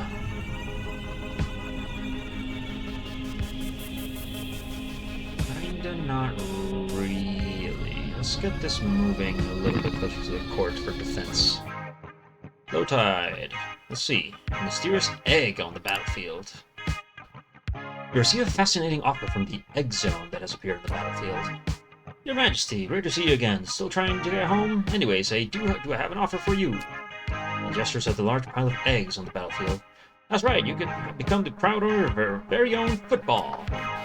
What? Are you talking about the eggs? Eggs? What eggs? I've only got footballs here. They clearly look like eggs. Your Majesty, they're likely American footballs. I hear those are shaped like eggs.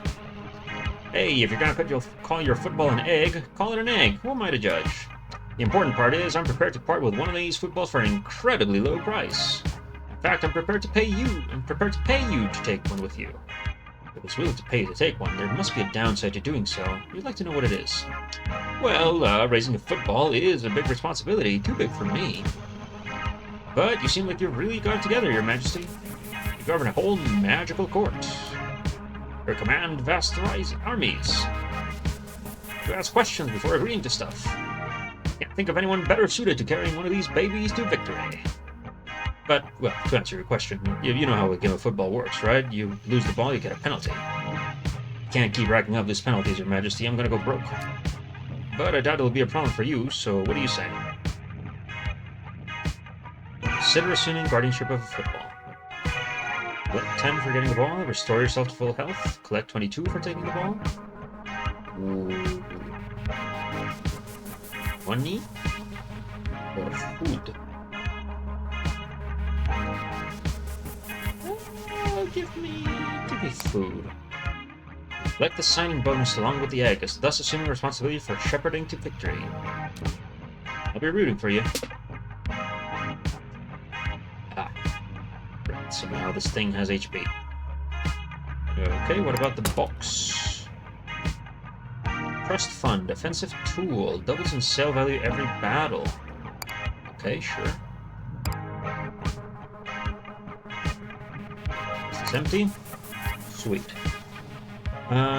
Do we need anything? This bird is gonna die, I think. Bird house. Matches with all digits counted on birds. Yep. Yeah, it probably is. So, 1, 2, 3, 4. These guys. And then just a few farmers. Commence!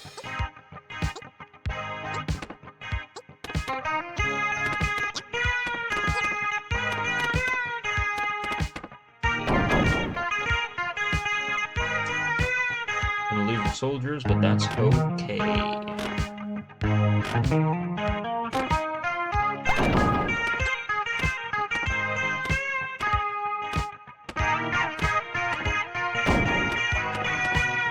Archer got it? Yeah, Archer got it.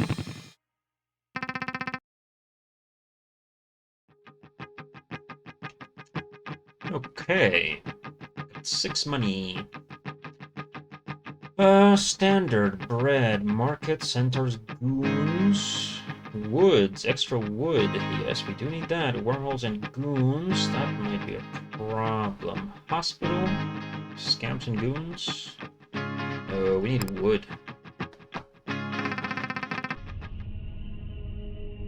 Okay, what does the vending machine have for sale? Food and water. What? Match 4 does not match with summer woods, autumn woods. Oh boy. I see, so I might have screwed myself on this one. Got it. 20 health, 20 health. Okay. The football. You maintain that more closely resembles an egg, but you're not motivated enough to argue the point further. Jesus.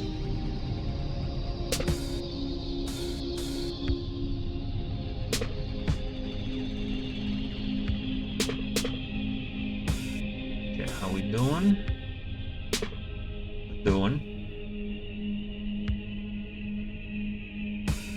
Should be good on this.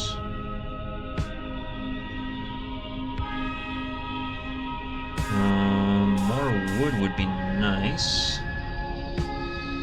So let's do it. Aha, a box. Lovely. A wormhole, that might be a problem.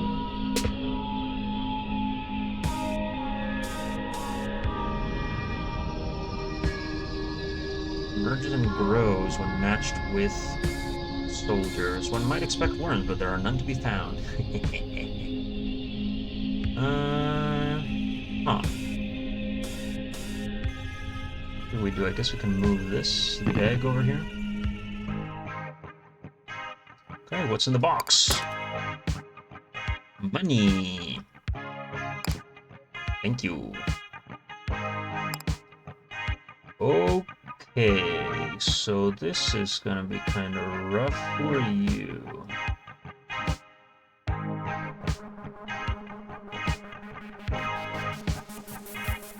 That one.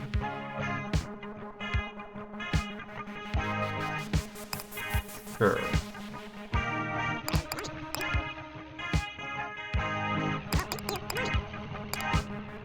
Comments.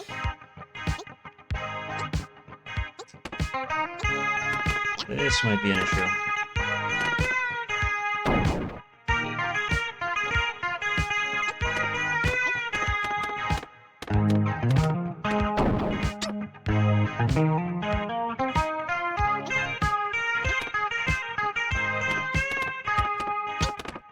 Maybe not, actually. Yeah, totally fine. Totally acceptable. Oh. Sooner than you might have hoped, the courtier named Leland has returned from the cathedral of that dread deity known as Market. What? Leland is growing as a person and professional. Whoa.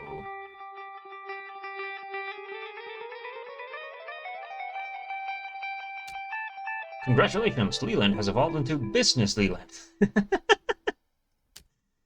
Your Majesty, my eyes have been opened to the truth. All along, the court has been going about this war the wrong way. But now, with a priest of Market on your advisory board, I'm sure we can right this ship. Get a job. You have unlocked the boundless potential for growth and prosperity. Okay. Alrighty then. Flora, average, amenities, hospital with boats and goons, volcanoes, boats and goons, fields, shop, wormholes. Also new, review your to-do list. Bring the football to the end zone. Aha. Use the business job in battle. Okay. We continue to need wood, and this is boats and goons. Boats are ranged, aren't they? That might be an issue. There's a single boat. And what other amenities? Oh, it's the frickin' the jar. Okay.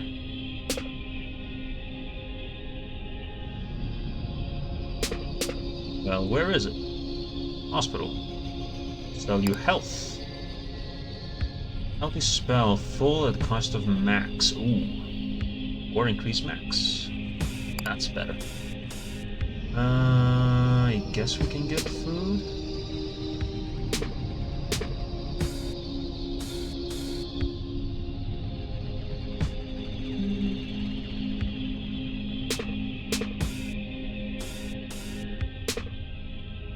Those out of here. Where's the jar? Oh, there's the jar.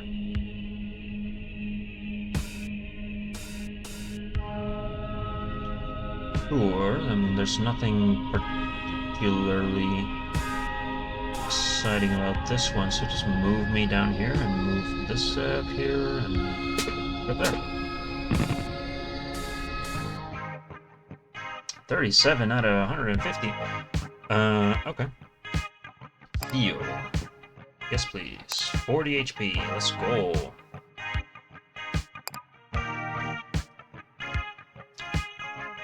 There is 0 danger. So, let's just...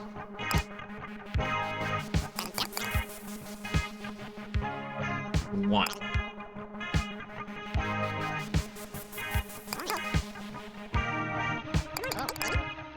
No, more than one. I want to open this jar.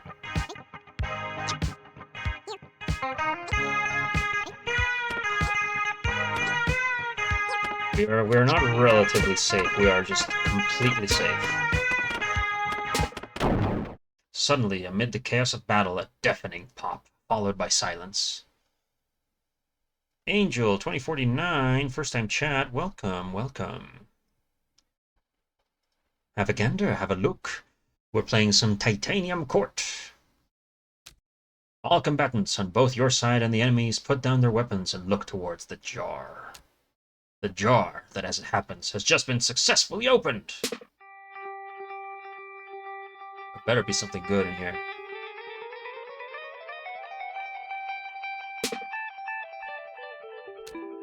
From within the jar emerges an aroma.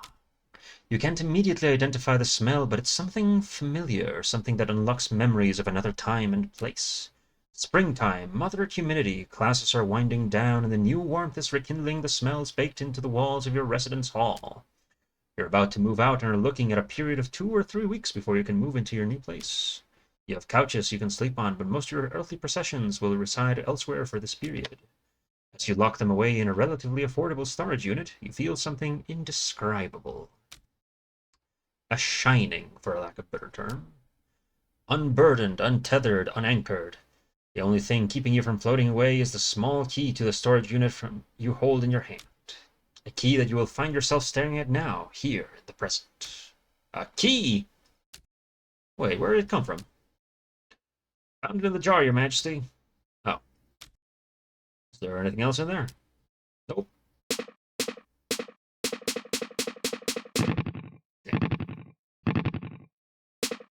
What the hell? A curse is lifted. On this day, the Queen of Titanium Court did unburden her people of the curse of resistance, and there was jubilation. Okay.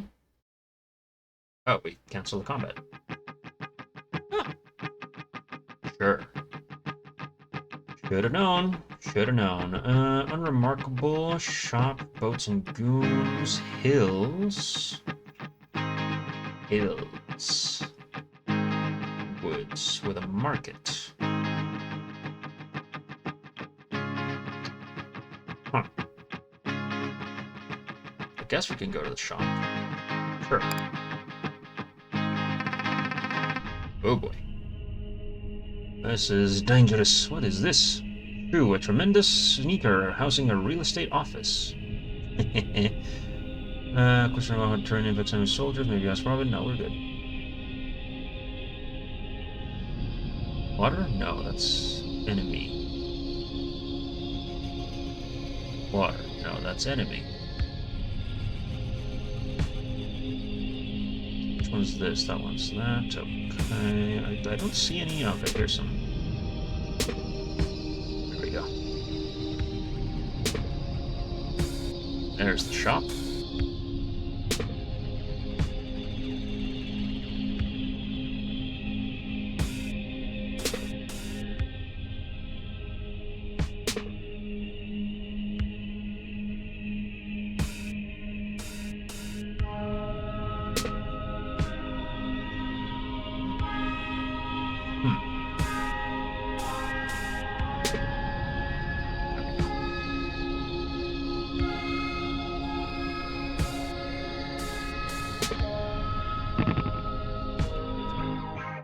We might be in trouble.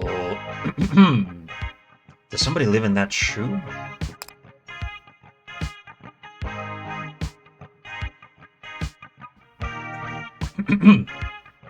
Well, you might have expected the giant shoe to be someone's personal residence. It's actually houses a real estate office. By purchasing real estate, you can lock individual tiles on the battlefield so they'll follow you to the next battle.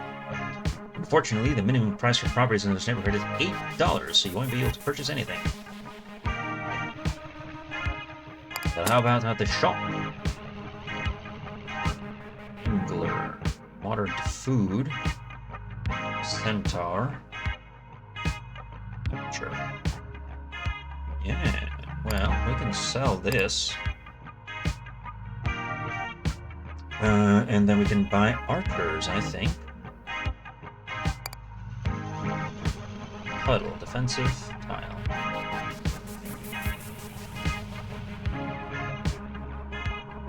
Angler for wood.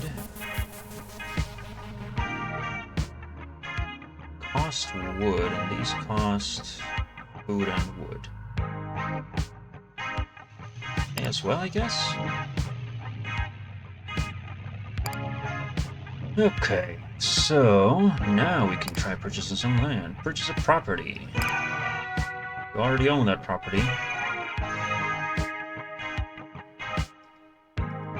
Purchase... Wait, what?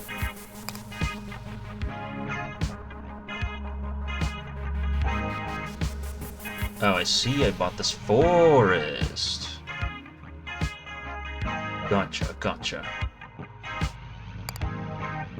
Okay. So, how much trouble are we in? Really? A little bit.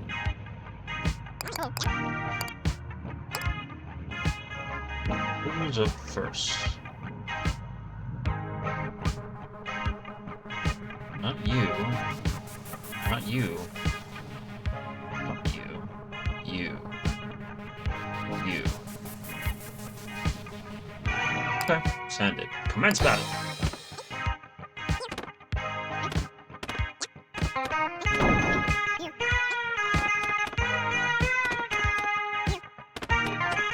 Yeah, we're good.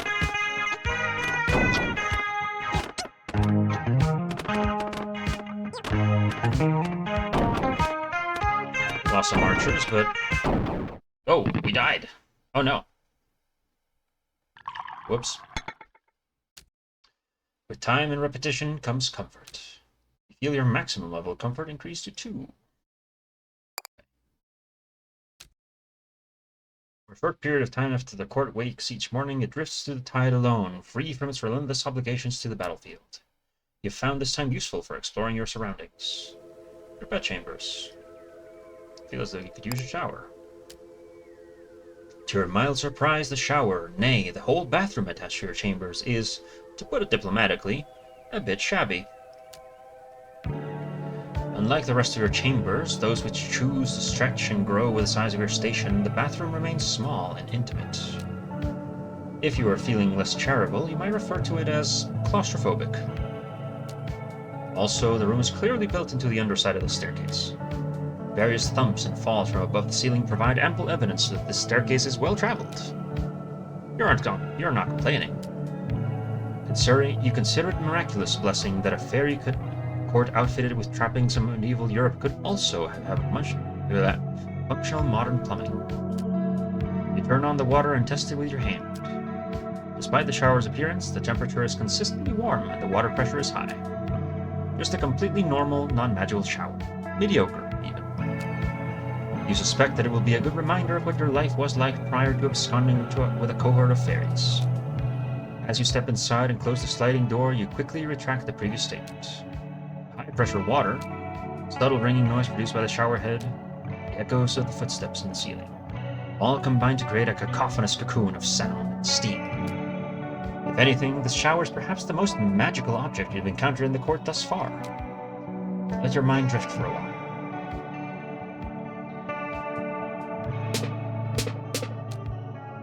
You go over the short list of things you have learned about the court in the time since your arrival.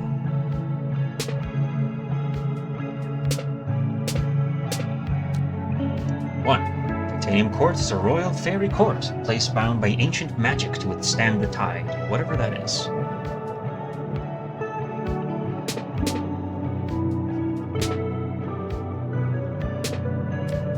2. Magic totally exists, by the way.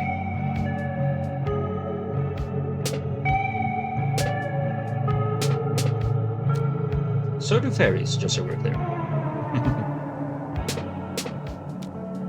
You are, however, not a fairy. As a person who has lived a decidedly unmagical life up until this point, you are instead a mortal. Yet somehow, your mortal status didn't disqualify you from being crowned queen of these fairies. In fact, so far as you can tell, nothing will disqualify you from this royal office, not even your own opposition to holding it. As loath as you are to leave, you think you've now spent enough time in the shower.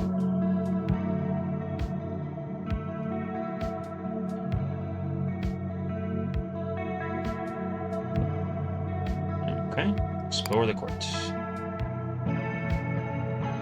What shall we do? There is Puck again, just down the hall. You spy the man Puck just down the hall. He does not appear to have noticed you yet. You're certain that if he had, he would have already made a hasty exit from your presence. Now might be a good time to follow him and observe for yourself what duties your steward is performing in lieu of offering you guidance.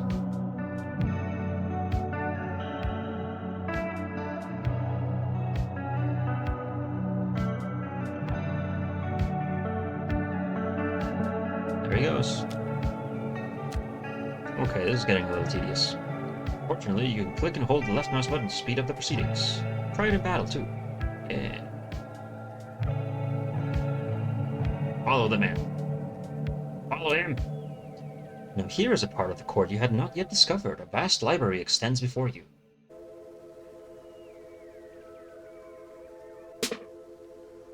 Whoa. Wait! You suddenly realize with some annoyance that while you were gaping at the scenery, Puck managed to slip out of your sight. He slipped behind a bookcase, did he not? Maybe you can figure out how. You inspect the bookcases behind you because you think Puck slipped behind. It doesn't budge when you attempt to move it. You try removing a random selection of books from the shelves, but that also has no effect. This is likely a waste of time. You're not even sure this is the correct shelf. Let's go.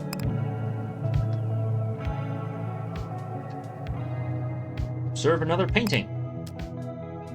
Look here, I do believe the artist has pulled a fast one on us. So, look closely, they have neglected to paint their subjects' athletic shorts. You are correct, how strange.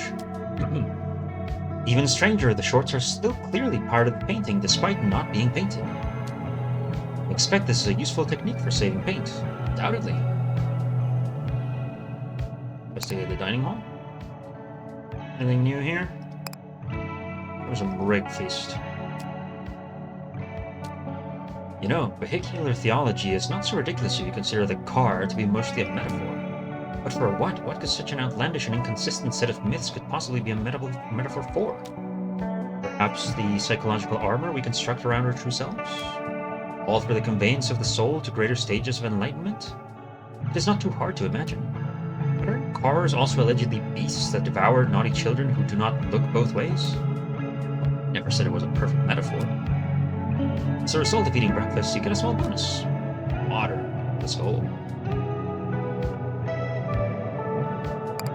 always eat your breakfast, kids. In the time since your last went to war, a new job has been made available, specifically the business job. Perhaps you should give it a try. Let's have a look. Offensive job. Receive money solely through trade. Fear not. A market is always within reach. I don't know about that. Hold on. Leland, the newly minted chief economist of the court, proposes a new approach to the war. You suppose you could at least hear him out? Your Majesty, I'm simply thrilled that you're considering a pious approach to this war. As a newly ordained priest of market, allow me to be your guide through the transcendental world of business. First things first, while following the path of market, the court will not earn money by destroying the enemy.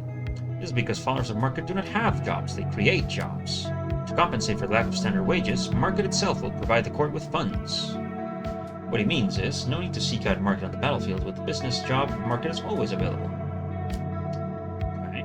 The mechanisms of this divine intervention are quite complex, but I'm afraid you're stopping right there. You've interacted with market before. Is anything he's about to describe meaningfully different from those interactions?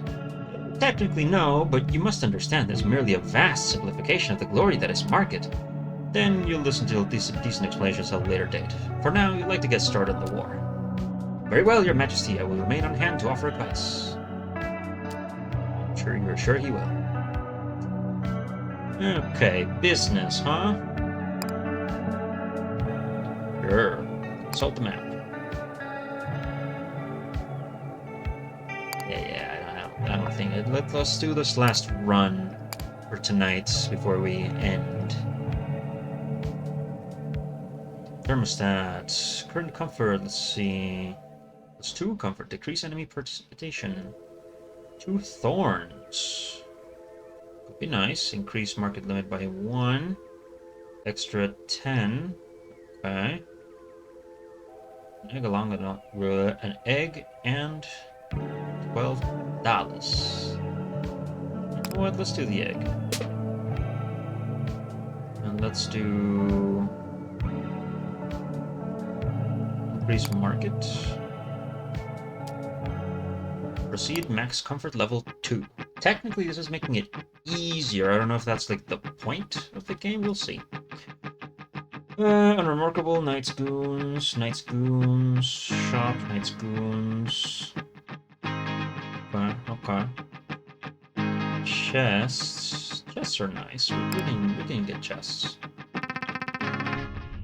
Oh boy.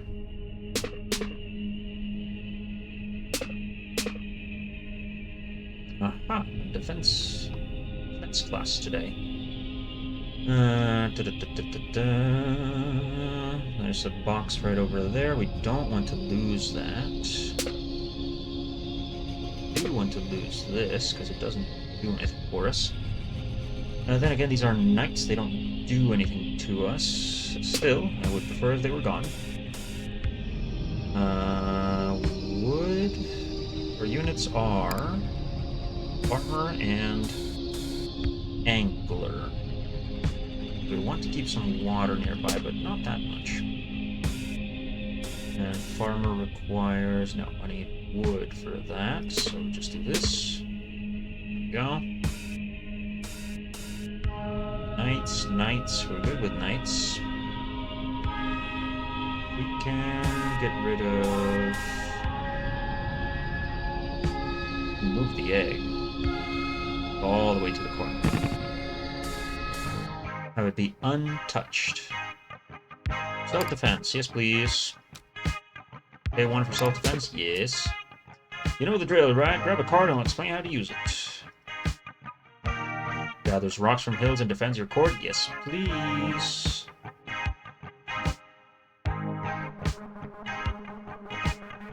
Yes please. Drillers, hey, this is a fun choice. So, these guys are super similar to miners. When your court is safe, they'll be gathering stone from hills for you. But when your court is under attack, they'll come defend it. They seem great, right? Problem is, they're not tough at all. It usually takes at least 2 of them to win a fight against a soldier. And you'll probably lose 1 of them in the process. But if you have the resources to deploy a bunch of them, it can be a pretty effective means of defense. Finally, I should mention you can also find rangers, which are basically the same as drillers, except they gather wood from forests. And that's the lesson. Any questions? Yes, Sensei. This technique seemed geared towards defending a stronghold, but what does this have to do with self-defense? Sounds like somebody hasn't expanded their concept of self to include their community yet. Huh? Need more training. Yeah. Give me this stuff. Mineral and bread. Let's go. Oh, Jesus. Okay. Hello, market. What you got?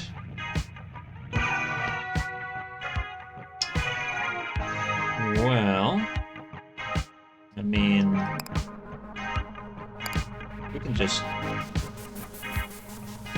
do a whole lot of gathering.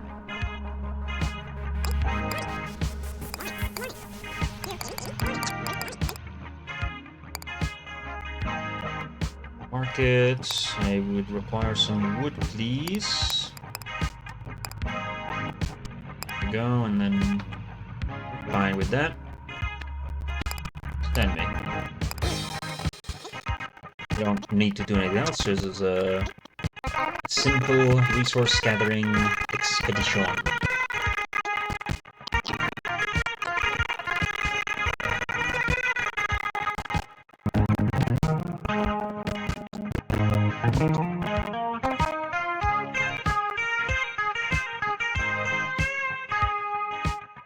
So they're all like different classes, I suppose, or like different styles, the jobs.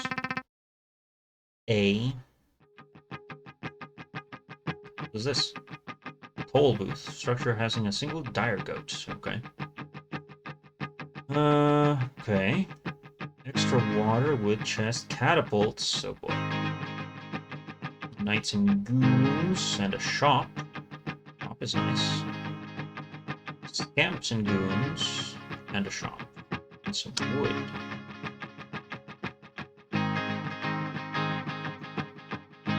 I suppose we could go here. Port pulls up beside what appears to be a large and impressive toll booth. With large and impressive toll booth emerges a large and impressive goat. He gives the court a quick look over and then motions toward a sign. The sign reads, Toll Schedule, 2 axles, 4 axles, Ferry Court. Your Majesty, that appears to be the dire goat. I would definitely recommend paying its toll if we have the means.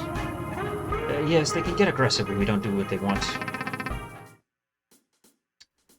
Okay. During battle, dire goats will charge directly at the court. They're quick and strong. But because they can travel on foot, they cannot cross water. They also can't cross hills, but they can knock them down. Which is exactly what they'll do to get to us.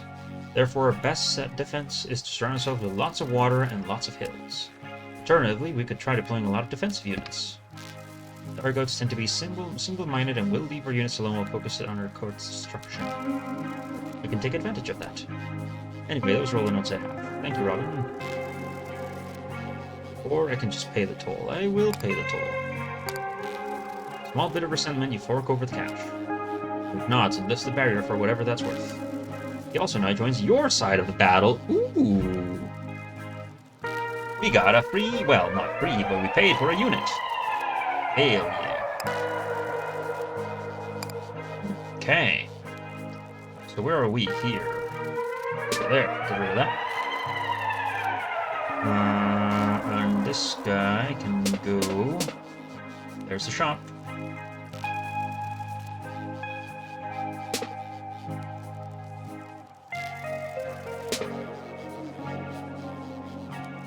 Wood.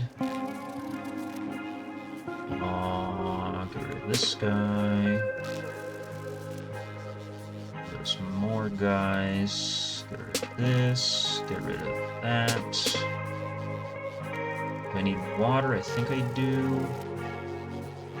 I can probably just do this and be fine with it. Okay, let's see what's at the shop. Peace, local broadcast, transmute fighters into lovers. Huh. Knight, defensive ferry. There we go. I need that. Great banner. Offensive tool. All your fairies improved. Okay, okay. Well, let's go back. Let's go to the market.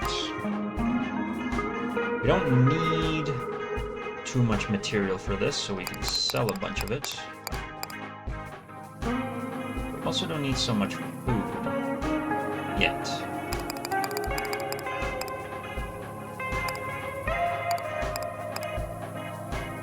There we go. Now we go to the shop. Right. Thank you. Green Hills. Give me the banner.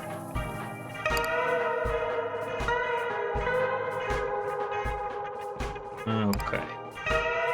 So...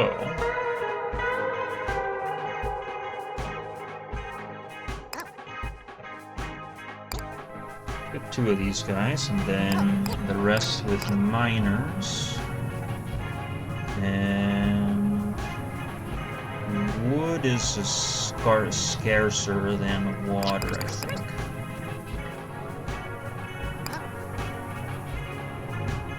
Let's get as many of those as we can. Commence! You saw.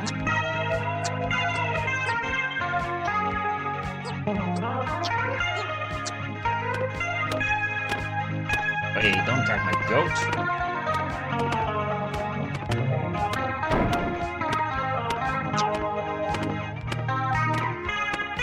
Goat.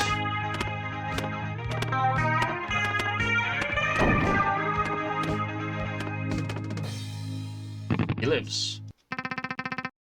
And we keep it. With a toll paid and the battle weathered, the dire goat gives you a nod before returning to his toll booth and drifting away with the tide. Oh, we don't keep it. Okay. So no problem. Okay. Water, volcanoes, or more water. Missing woods. Okay, we can't be missing woods. Chest Centaur Goons, and it's a shop as well. Archers and Goons. Centaurs and Goons. Well... guess this is what we're doing. Oh, what is this? Gift shop. Ooh. Interesting.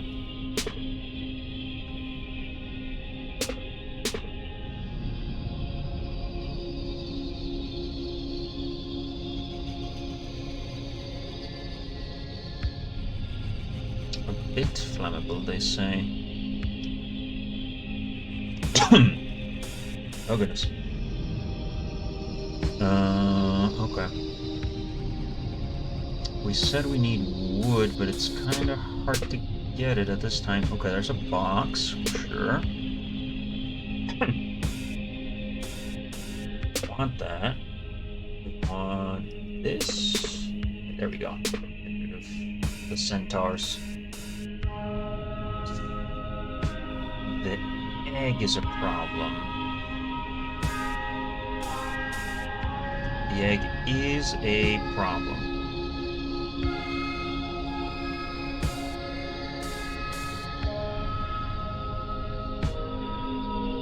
Not be a problem if we could do this.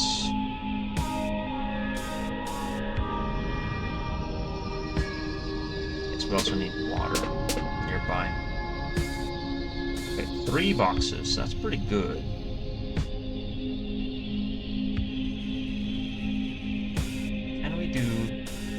That. This. Yes, we can. And so, which one are you? You're the first one. That's a problem. Gift shop. Seeing a strange new shop in the battlefield, you make a brief excursion to check it out. Desire runs thick through this room. You imagine yourself on an elementary school field trip, enamored of objects that would have no appeal to you under normal circumstances. Indeed, much of this inventory is a useless or merely decorative, but the promise of leaving with something of permanence still pulls at you. After you spend a few moments browsing, the man behind the counter greets you. Hello again, your majesty. Fancy a souvenir? Can you assume he works multiple jobs, or has he simply changed employers multiple times over the course of your acquaintance? The answer, Joe, the question is yes. Anyway, if you're gonna shop here, you should know we don't accept money, only tickets. So in truth, there's less of a gift shop than it is a prize counter. Can you assume these tickets are earned by playing minigames or something? Oh, not at all. You can just buy them at that machine over there. Each ticket costs $1. If that's the case, you can't help but wonder why they don't just accept money as payment. That's because I don't touch this stuff, against my religion. But also, tickets are permanent. You won't lose them when you go to sleep or lose a war. They make for a great investment. I've been trying to get my friends and family on it for years. Those sound useful. Could you exchange tickets for money? Nope.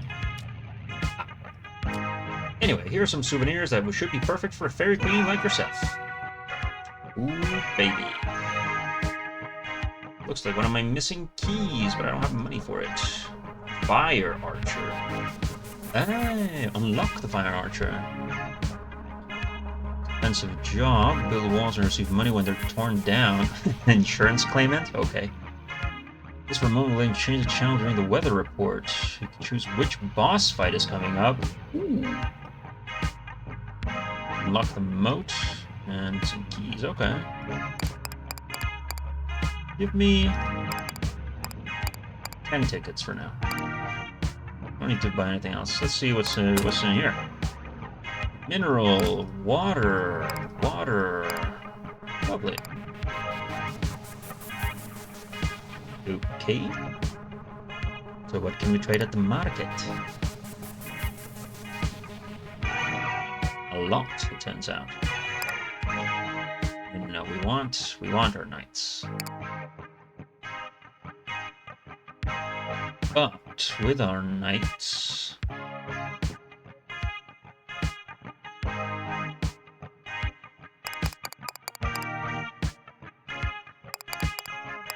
can sell a few things. We can buy wood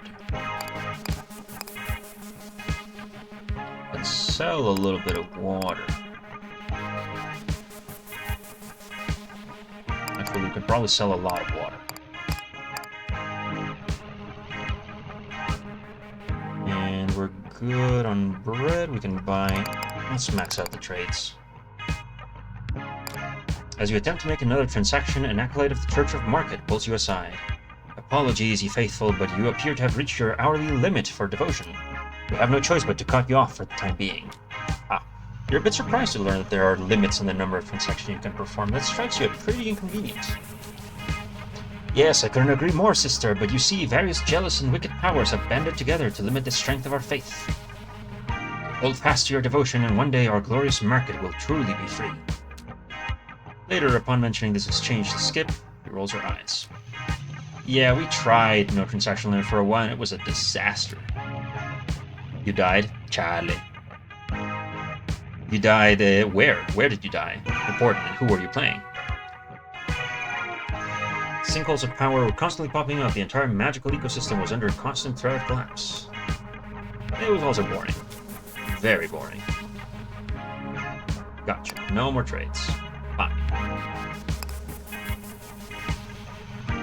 I'm concerned about the egg, though.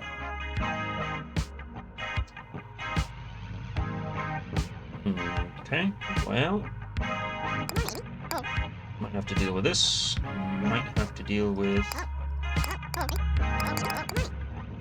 this. Playing Bandit, died on the moon almost instantly. Oof. I know that feeling. I know that feeling. We are probably going to lose the egg, if we're being honest.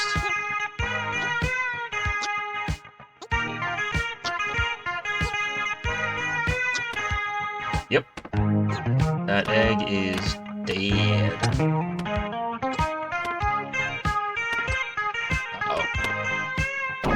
Oh!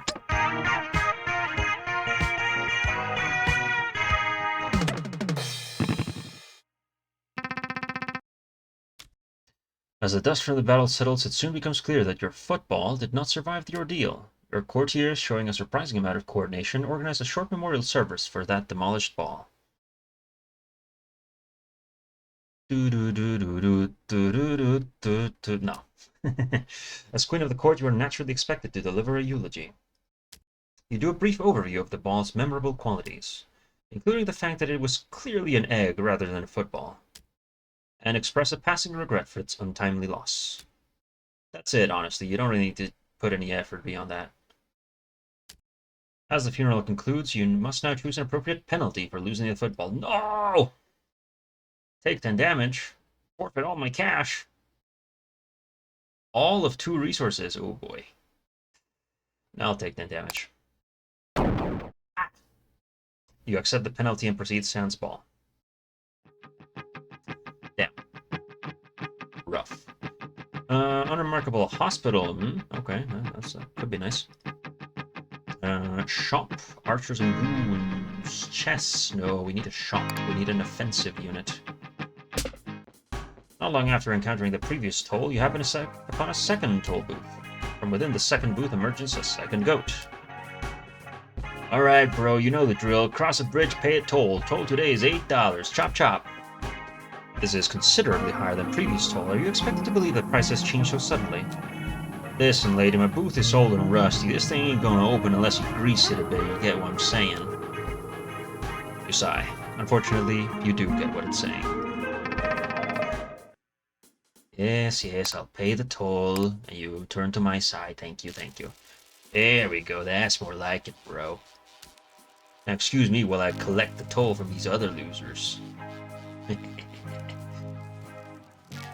Very nice, very nice. Okay, so where are we? There. Can we move this? No, we cannot.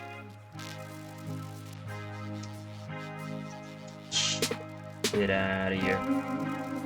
Shop, yes please. Right there, we want to keep that.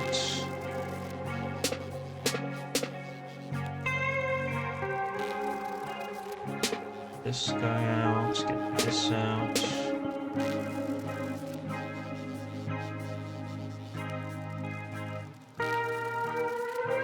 These are fine as is, we can just get rid of them.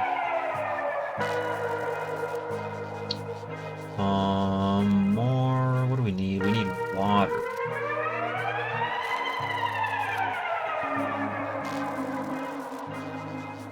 So we get water.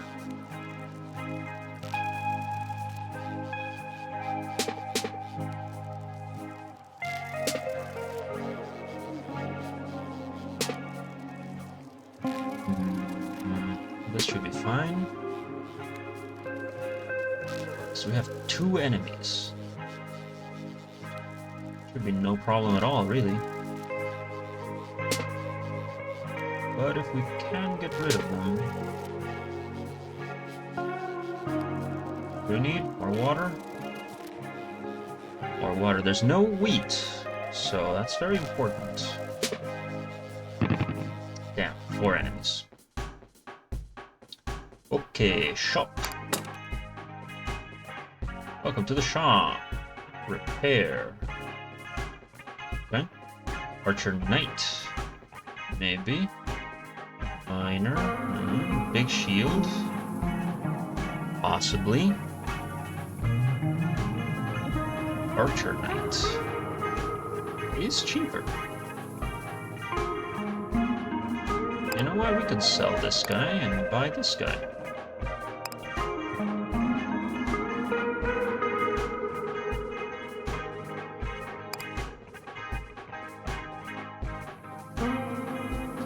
This guy, buy the regular miner. Yeah. Oh, this. Some real estate. Cost 8. Cannot afford anything. Well, what if... Consider this. What if I sold some food?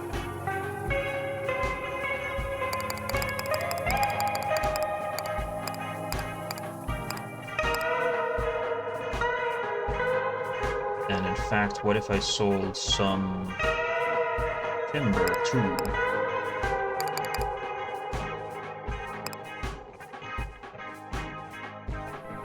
Then we can buy, purchase a property. Give me a water that follows me.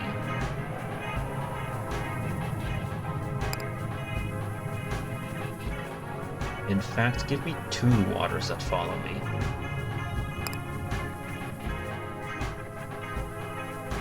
In fact, give me 2 waters and a hill that follows me?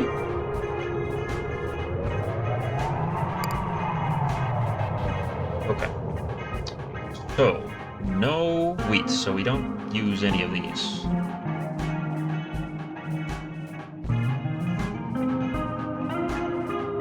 We do a bunch of these.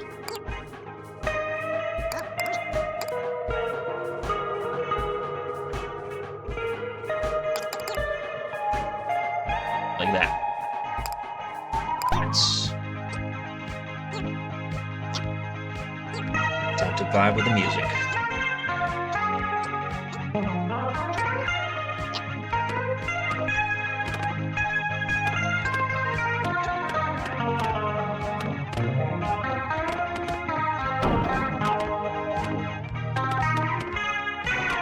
No, the goat. Our goat has died. Hey, Chelo, ya puedo suscribirme. Yeah. Gracias por la suscripción. Gracias, gracias. Se aprecia, se aprecia.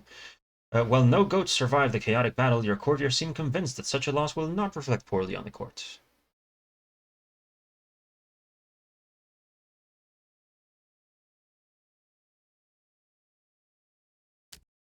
We paid the toll. We are in good standing with their organization. There should be nothing to worry about, Your Majesty. Okay. So we get some things. Shop, catapults, dude. Catapults and goons, Okay, there's no escaping the catapults on this one. But we can get some wood out of it and a hospital. Seems nice. Okay, where are we and where's my stuff? What if I merge it? I don't want to merge it.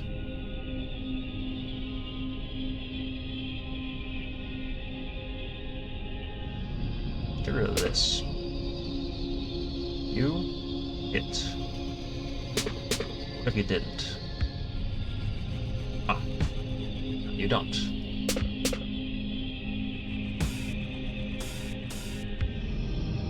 Honestly, we're probably just fine with that. I can just move this.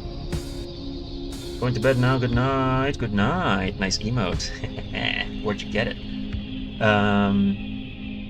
Very well. Very well. See you around next time, Cello. We'll see when that even is. Let's see. Water. Let's do this.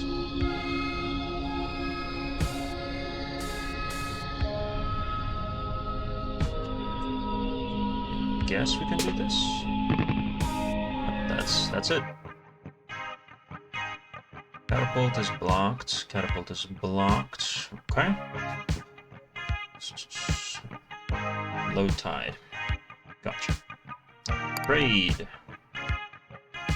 I can sail you. Can harvest just about everything. Hospital. Surgery, no. For that, let's trade. I'll sell you a little bit of water. I can sell you quite a bit of food.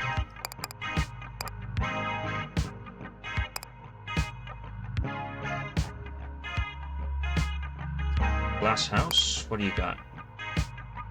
Teleport, flood, technology. Set something on fire. No, we're good. Heal me, please. Don't forget to schedule a follow-up with your primary care provider. These guys. Okay, so I'll take some early defense.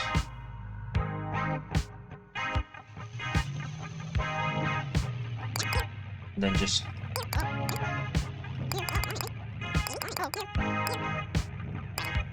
go for it. Just absolutely send it.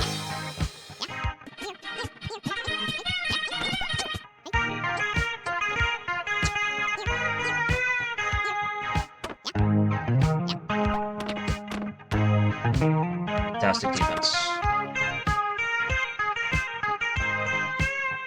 Just absolutely drowning in resources. 65 food. Hell yeah. Okay. So... Hospital. No thank you. Catapults and goons. Boats and goons. Rare chests, though. Chests and a shop. With boats and goons. Okay. Sure. Why not? Get rid of these guys.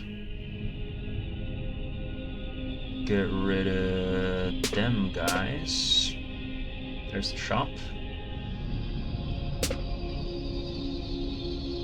Ooh. Enemies on that. Oh, but they're ships. They don't do anything.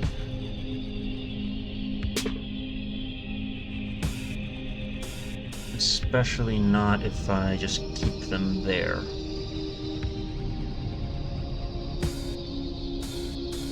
I don't like that these guys are so close to me.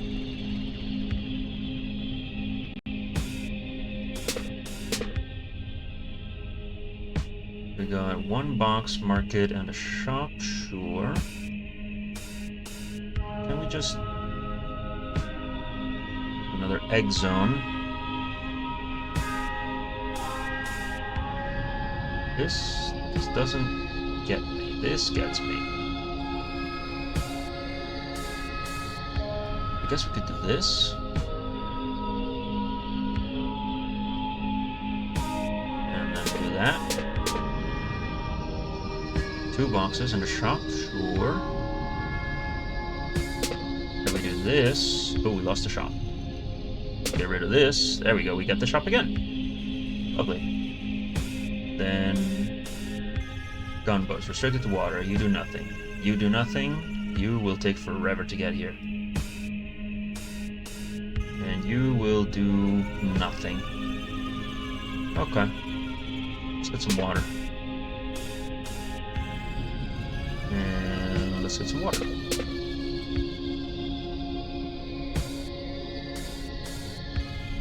We don't need wheat.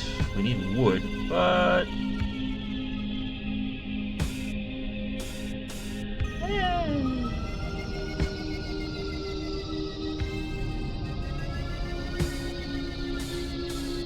I can just move over here again and move down here.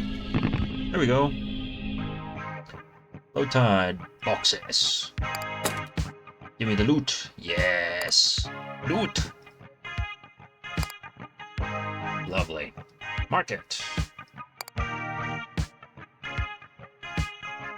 You want food? I got food.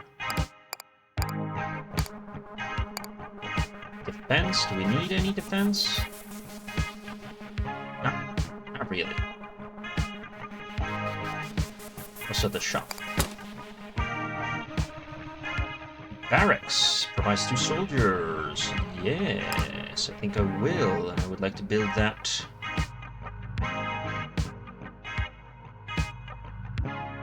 Perhaps right here. This whole row is mine. Pick up an egg. Once again, well... Restore to full. Collect 22 wood. It's not bad. I'll take it. I'll take 22 wood. I'll be rooting for you. Then finally... Oh, we can buy more. Yes. Matter of fact, with all this wood,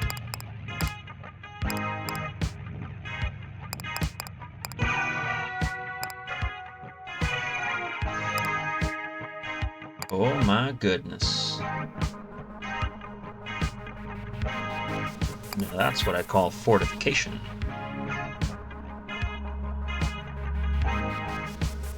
Okay. We have resources. We don't need defense, I don't think.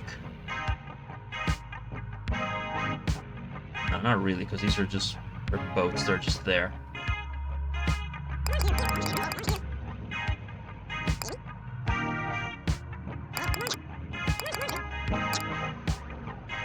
Send it.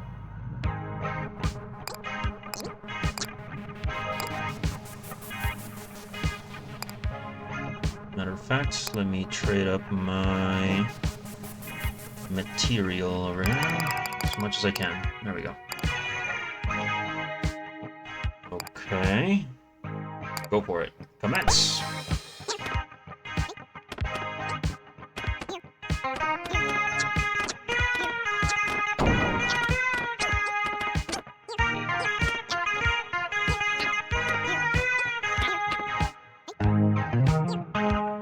Sure, but then they do nothing and I just get a crazy amount of resources.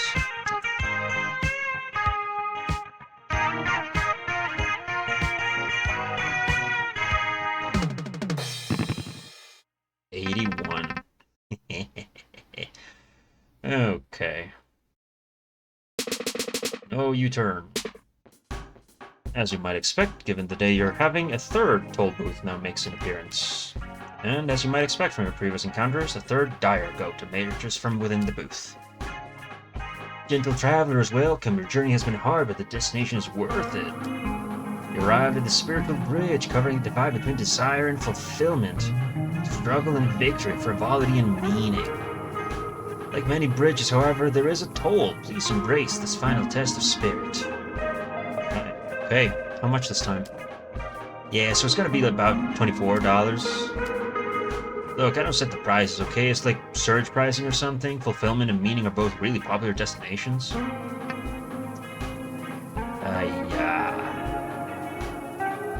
Yeah. Be victory over the dire goats, yes.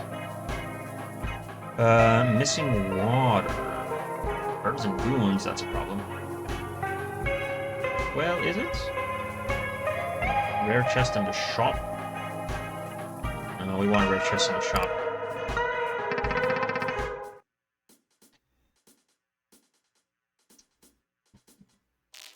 The toll. The toll. The toll might be a problem. Can't trade now, so that's... Yep. Should have known. I should have known. Where's my barracks? I thought they came with me.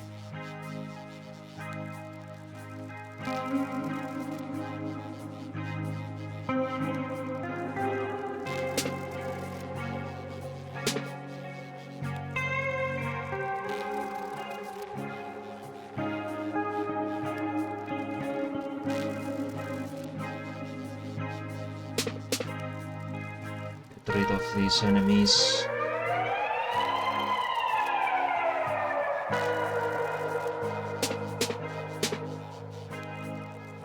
But man, there's a lot of enemies.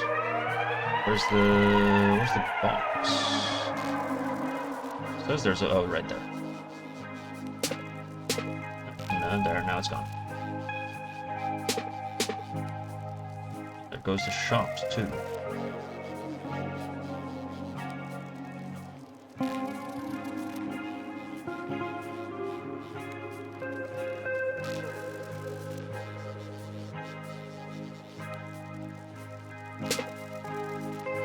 This will be yours, yep.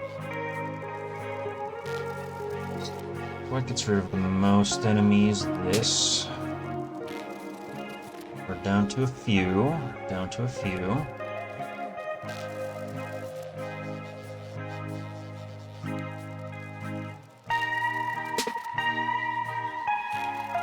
we go. That's about as many rocks in the way as we can have, I think. Chest and shop. Hop. Egg can go into safety. Okay, step 1. Loot. Charm, offensive spell. Enemies become friends. Sell it. I can just pay the toll. There you go. With a small bit of resentment, you fork over the cash. Blessings, travelers. Enlightenment is now within your reach. Please allow me to now hold up your pursuers as you take the necessary final steps. Money. Okay, I mean, I guess we don't really need to do much anything else, do we?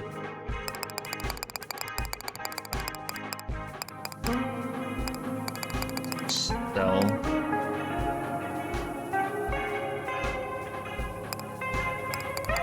Sell everything. Transaction limit. Yeah. What's at the shop we said?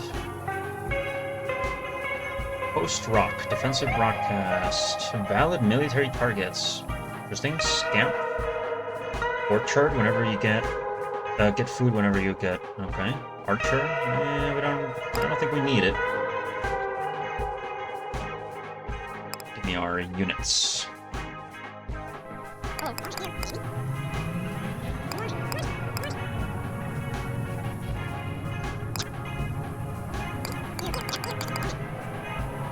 There we go.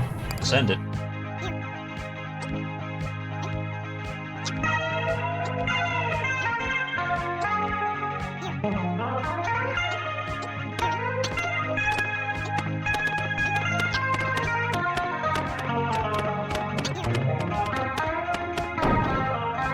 There we go.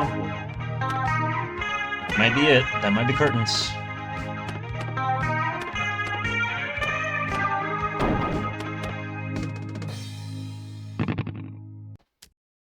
With the final toll paid in full, the court is now free to proceed to victory! Rejoice, traveler, your long-awaited rest is finally at hand. May prosperity welcome you. And then, for a brief moment, just beyond the toll booth, the lanes separating the pieces of the battlefield disappear. The chaos is strangely calming. You suddenly believe it's possible to change in a place like this, to exit as something different than what entered. Such a notion shocks you with the strength of its allure. But it lasts only for a brief moment. Soon enough, the lanes return, and whatever constitutes order within the tide reasserts itself. Woo! Economic victory! Let's go. Moral. Keep some loose change in your vehicle at all times. Hell yeah. Having demonstrated your burgeoning skill, your tolerance for a new challenge grows. Ah. You now feel your maximum level of strife increase to 1. I see. There is comfort and strife. Gotcha. With the war now behind you, you encounter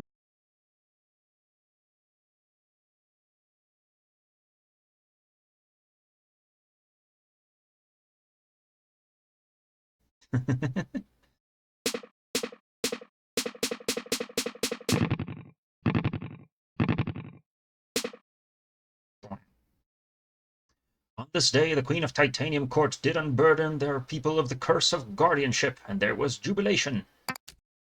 You're gonna be honest, given its appearance, you genuinely expected the football to hatch. Perhaps it wasn't fertilized? Oh boy.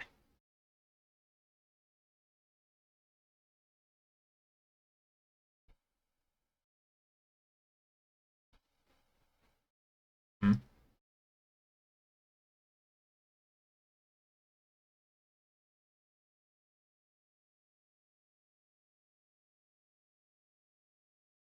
Come on.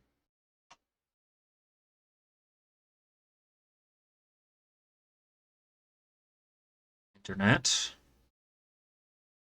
Please. Behave yourself. Good. Okay, we seem to be good. Now, having expended much of its energy during the day, the court retires to bed. You wake suddenly in your chamber. Something about your surroundings doesn't feel right. Damn it, again?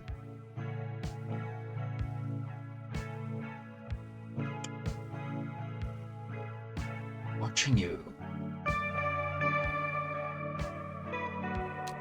You can't see much as you look out from your balcony. The sky is pitch black.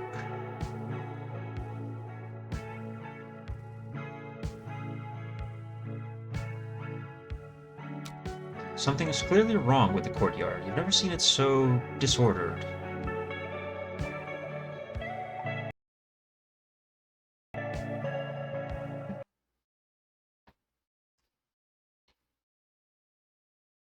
Why are you doing this to me, OBS? Why are you not behaving? Be still. Thank you.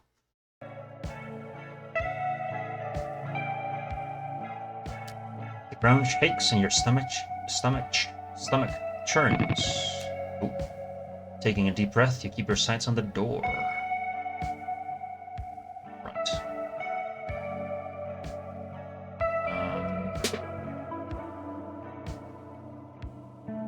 Jeez.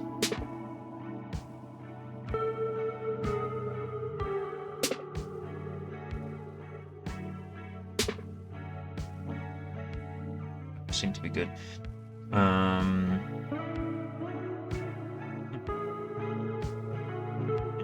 Interesting.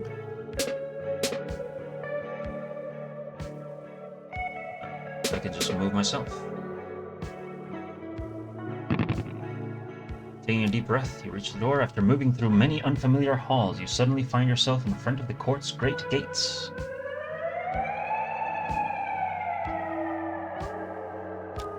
Perhaps the court is trying to tell you that now should be a prudent time to depart. Who can say? What should you do here? Look out, try to open the gates. Let's have a look.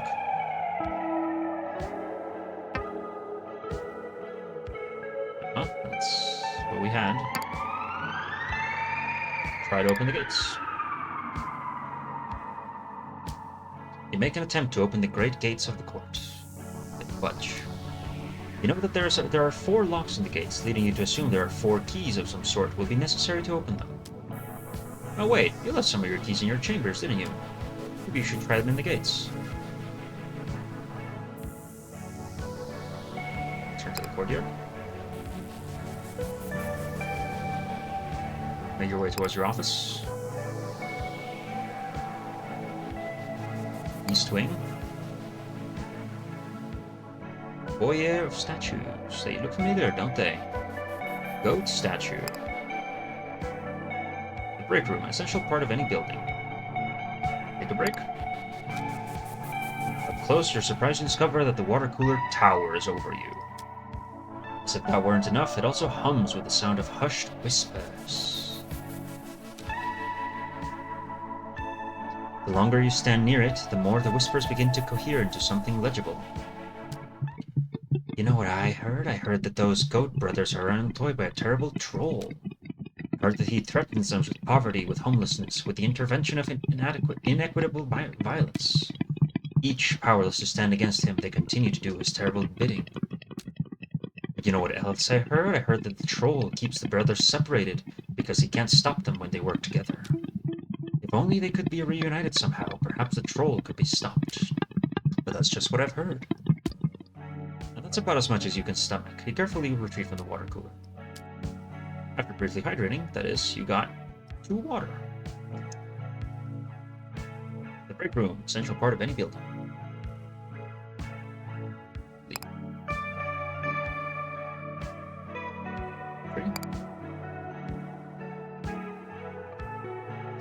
Anything I need? Cat. Hello.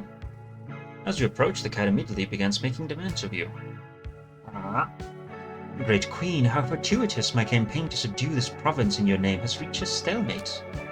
The Lockwells have transformed the terrain itself into a weapon.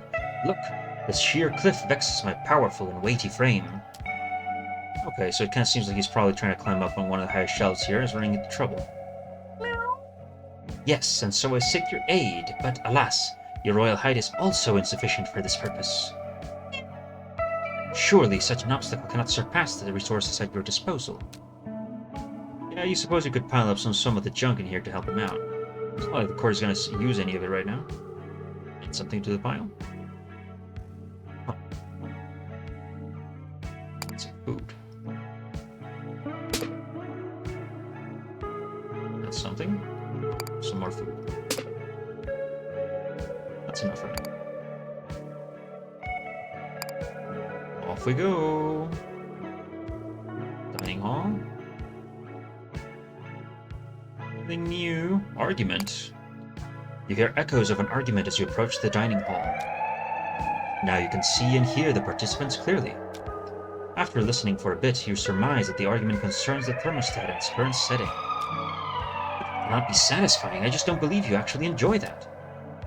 What's not to like about taking it easy? It's boring. Who cares? Boredom is underrated. Relax. You think you've heard enough and are preparing to quietly leave. When? Hey, it's Her Majesty. Maybe she can help settle this. Actually, I believe Her Majesty is the only one who can settle this. Okay. Our debate concerns the thermostat. It is my firm belief that only by maximizing our strife will we find any meaning in this war. Yeah, but who needs meaning, man? Let's just have a good time. Let's crank up the comfort. Either way, since Your Majesty is the only one with enough authority to make these adjustments, we ask you to render judgment. But, should you make the correct decision and raise our strife to level 5, I'll give you this. She shows a nondescript key she had attached to the lanyard. But you know, that's gonna be hard. You should chill out and raise the comfort level to 5 instead. Actually produces a different key. Then you win this key. Easy peasy. I fail to see how anything done at comfort level 5 could qualify as winning. I mean, who cares? Those keys look awfully familiar. Where did you get them? No comment. We're not permitted to reveal this information.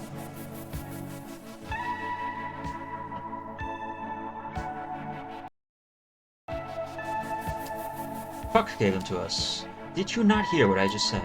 Yeah, but who cares? Her Majesty probably figured out that already anyways. You... As it stands, the thermostat is currently set to comfort level 2. Nice. Cheers. Oh. Excuse me, what were you doing? Having a drink. Want one? No, that's cheating. How? Yeah, how? Don't you see, Your Majesty? He's helping you raise your maximum comfort. Those drinks are just furthering his own agenda. No rule against that. You know, you could just raise Her Majesty's maximum strife if you wanted to. No, I refuse. Only by steadily working her way up the ladder can Her Majesty achieve a true understanding of strife. Okay, your loss. To you, he asks. Another? At least don't do it in front of me. So, more difficult or easier? Nice, nice. Nothing going on. Back to the courtyard. Statues. Back to the sitting chamber.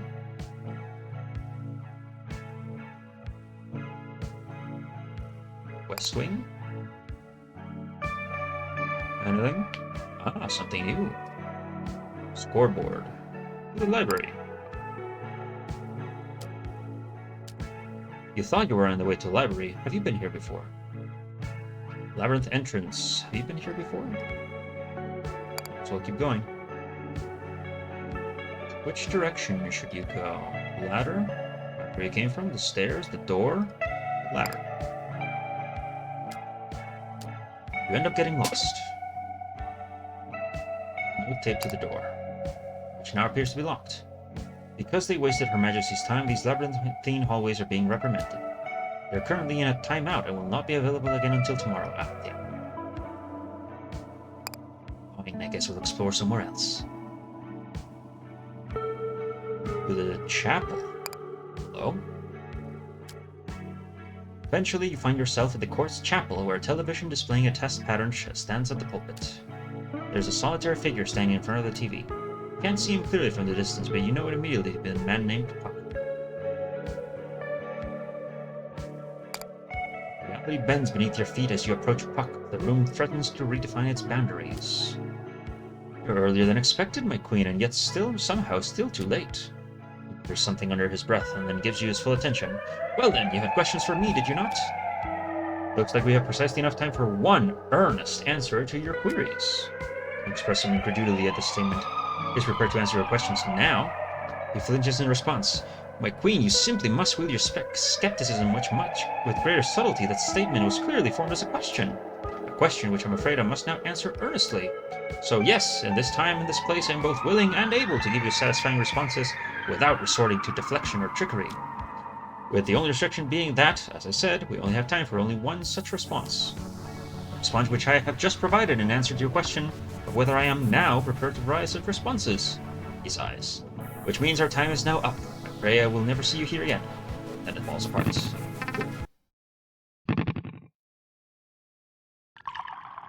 Comfort. With time and repetition comes comfort. You feel the maximum raised to 3. Okay. And you awake as if nothing was ever amiss. You think you can safely conclude that escaping the court will require more than just a simple victory. You suppose this comes as no surprise given everything the potion salesman told you about needing to make an exit to return home. Well, at least you've learned that if you make it to victory, Puck will always answer one of your questions. So, a very slow way of going about this might be to continue winning until you've gathered enough information to see yourself out the door. You rub your temples, thinking about how long that's going to take. Then you get up to face the day.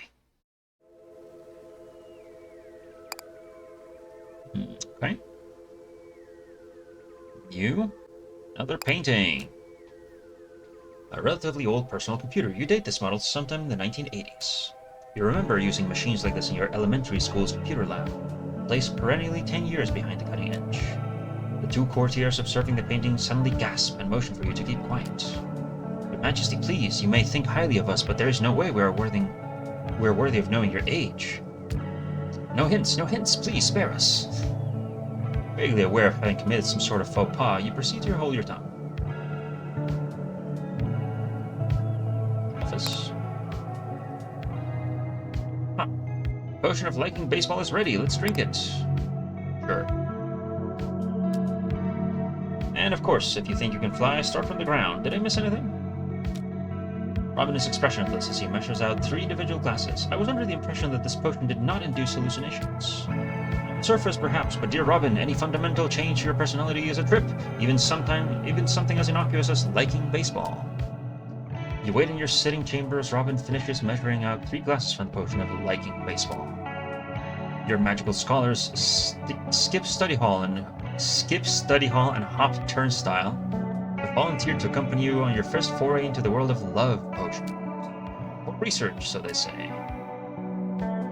Robin has likely volunteered to remain sober in order to keep an eye on the 3 of you. How familiar are you with this baseball, Your Majesty? I'm guessing you know a bit about it, given your willingness to like it, perhaps? Stop, Skip interrupts. If you are to properly fulfill your role as a controller, you shouldn't speak of baseball until the potion has started to take effect. Right? Of course, he turns to you. You must understand, Your Majesty, I currently know nothing of baseball.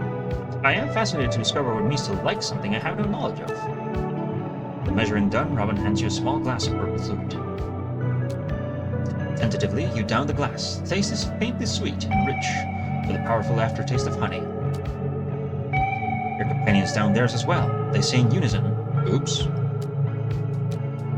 Now, says Robin, and now you wait. The label claims it takes at least an hour to take effect. So, as the seed of a new love begins to inch its way through your digestive system, you await its arrival. Window? Appears to be a bike race proceeding. Neat. Consult the map. Leviathan. Cover 4 keys. Keys found. 1. Discomfort and strife. Find a way to reunite the dire goats. Complete the pile in the pantry. Find a way into the library. Sufficient personal change. Okay. Well, so either we keep winning or we keep losing, I guess.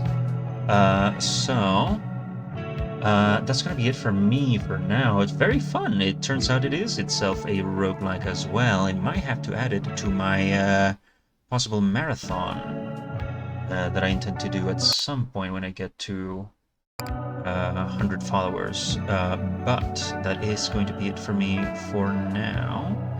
Let's see if we can find someone to raid, yes? Livid Narwhals. Rated me, event, search and filter. Let's find someone new, yes? Birthday stream, Solarians, Mario. Let's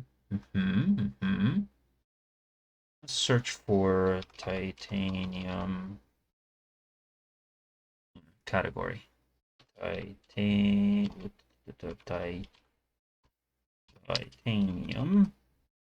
Chords, anybody else playing this game? No, really, okay. Anybody I'm following playing this game? No, certainly not. Only live at Narwhals. Grande. Megpixel is playing. You know what? Let's raid Meg.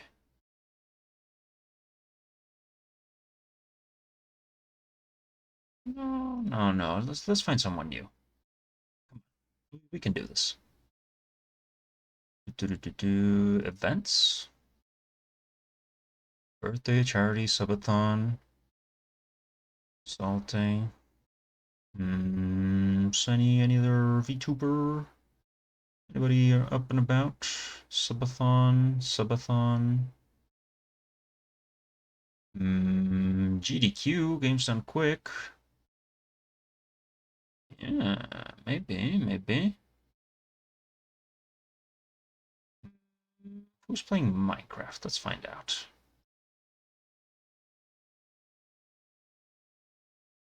Someone's building a library. Let's do this.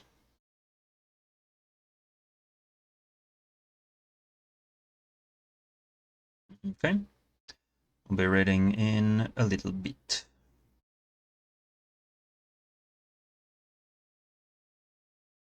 Ta-da!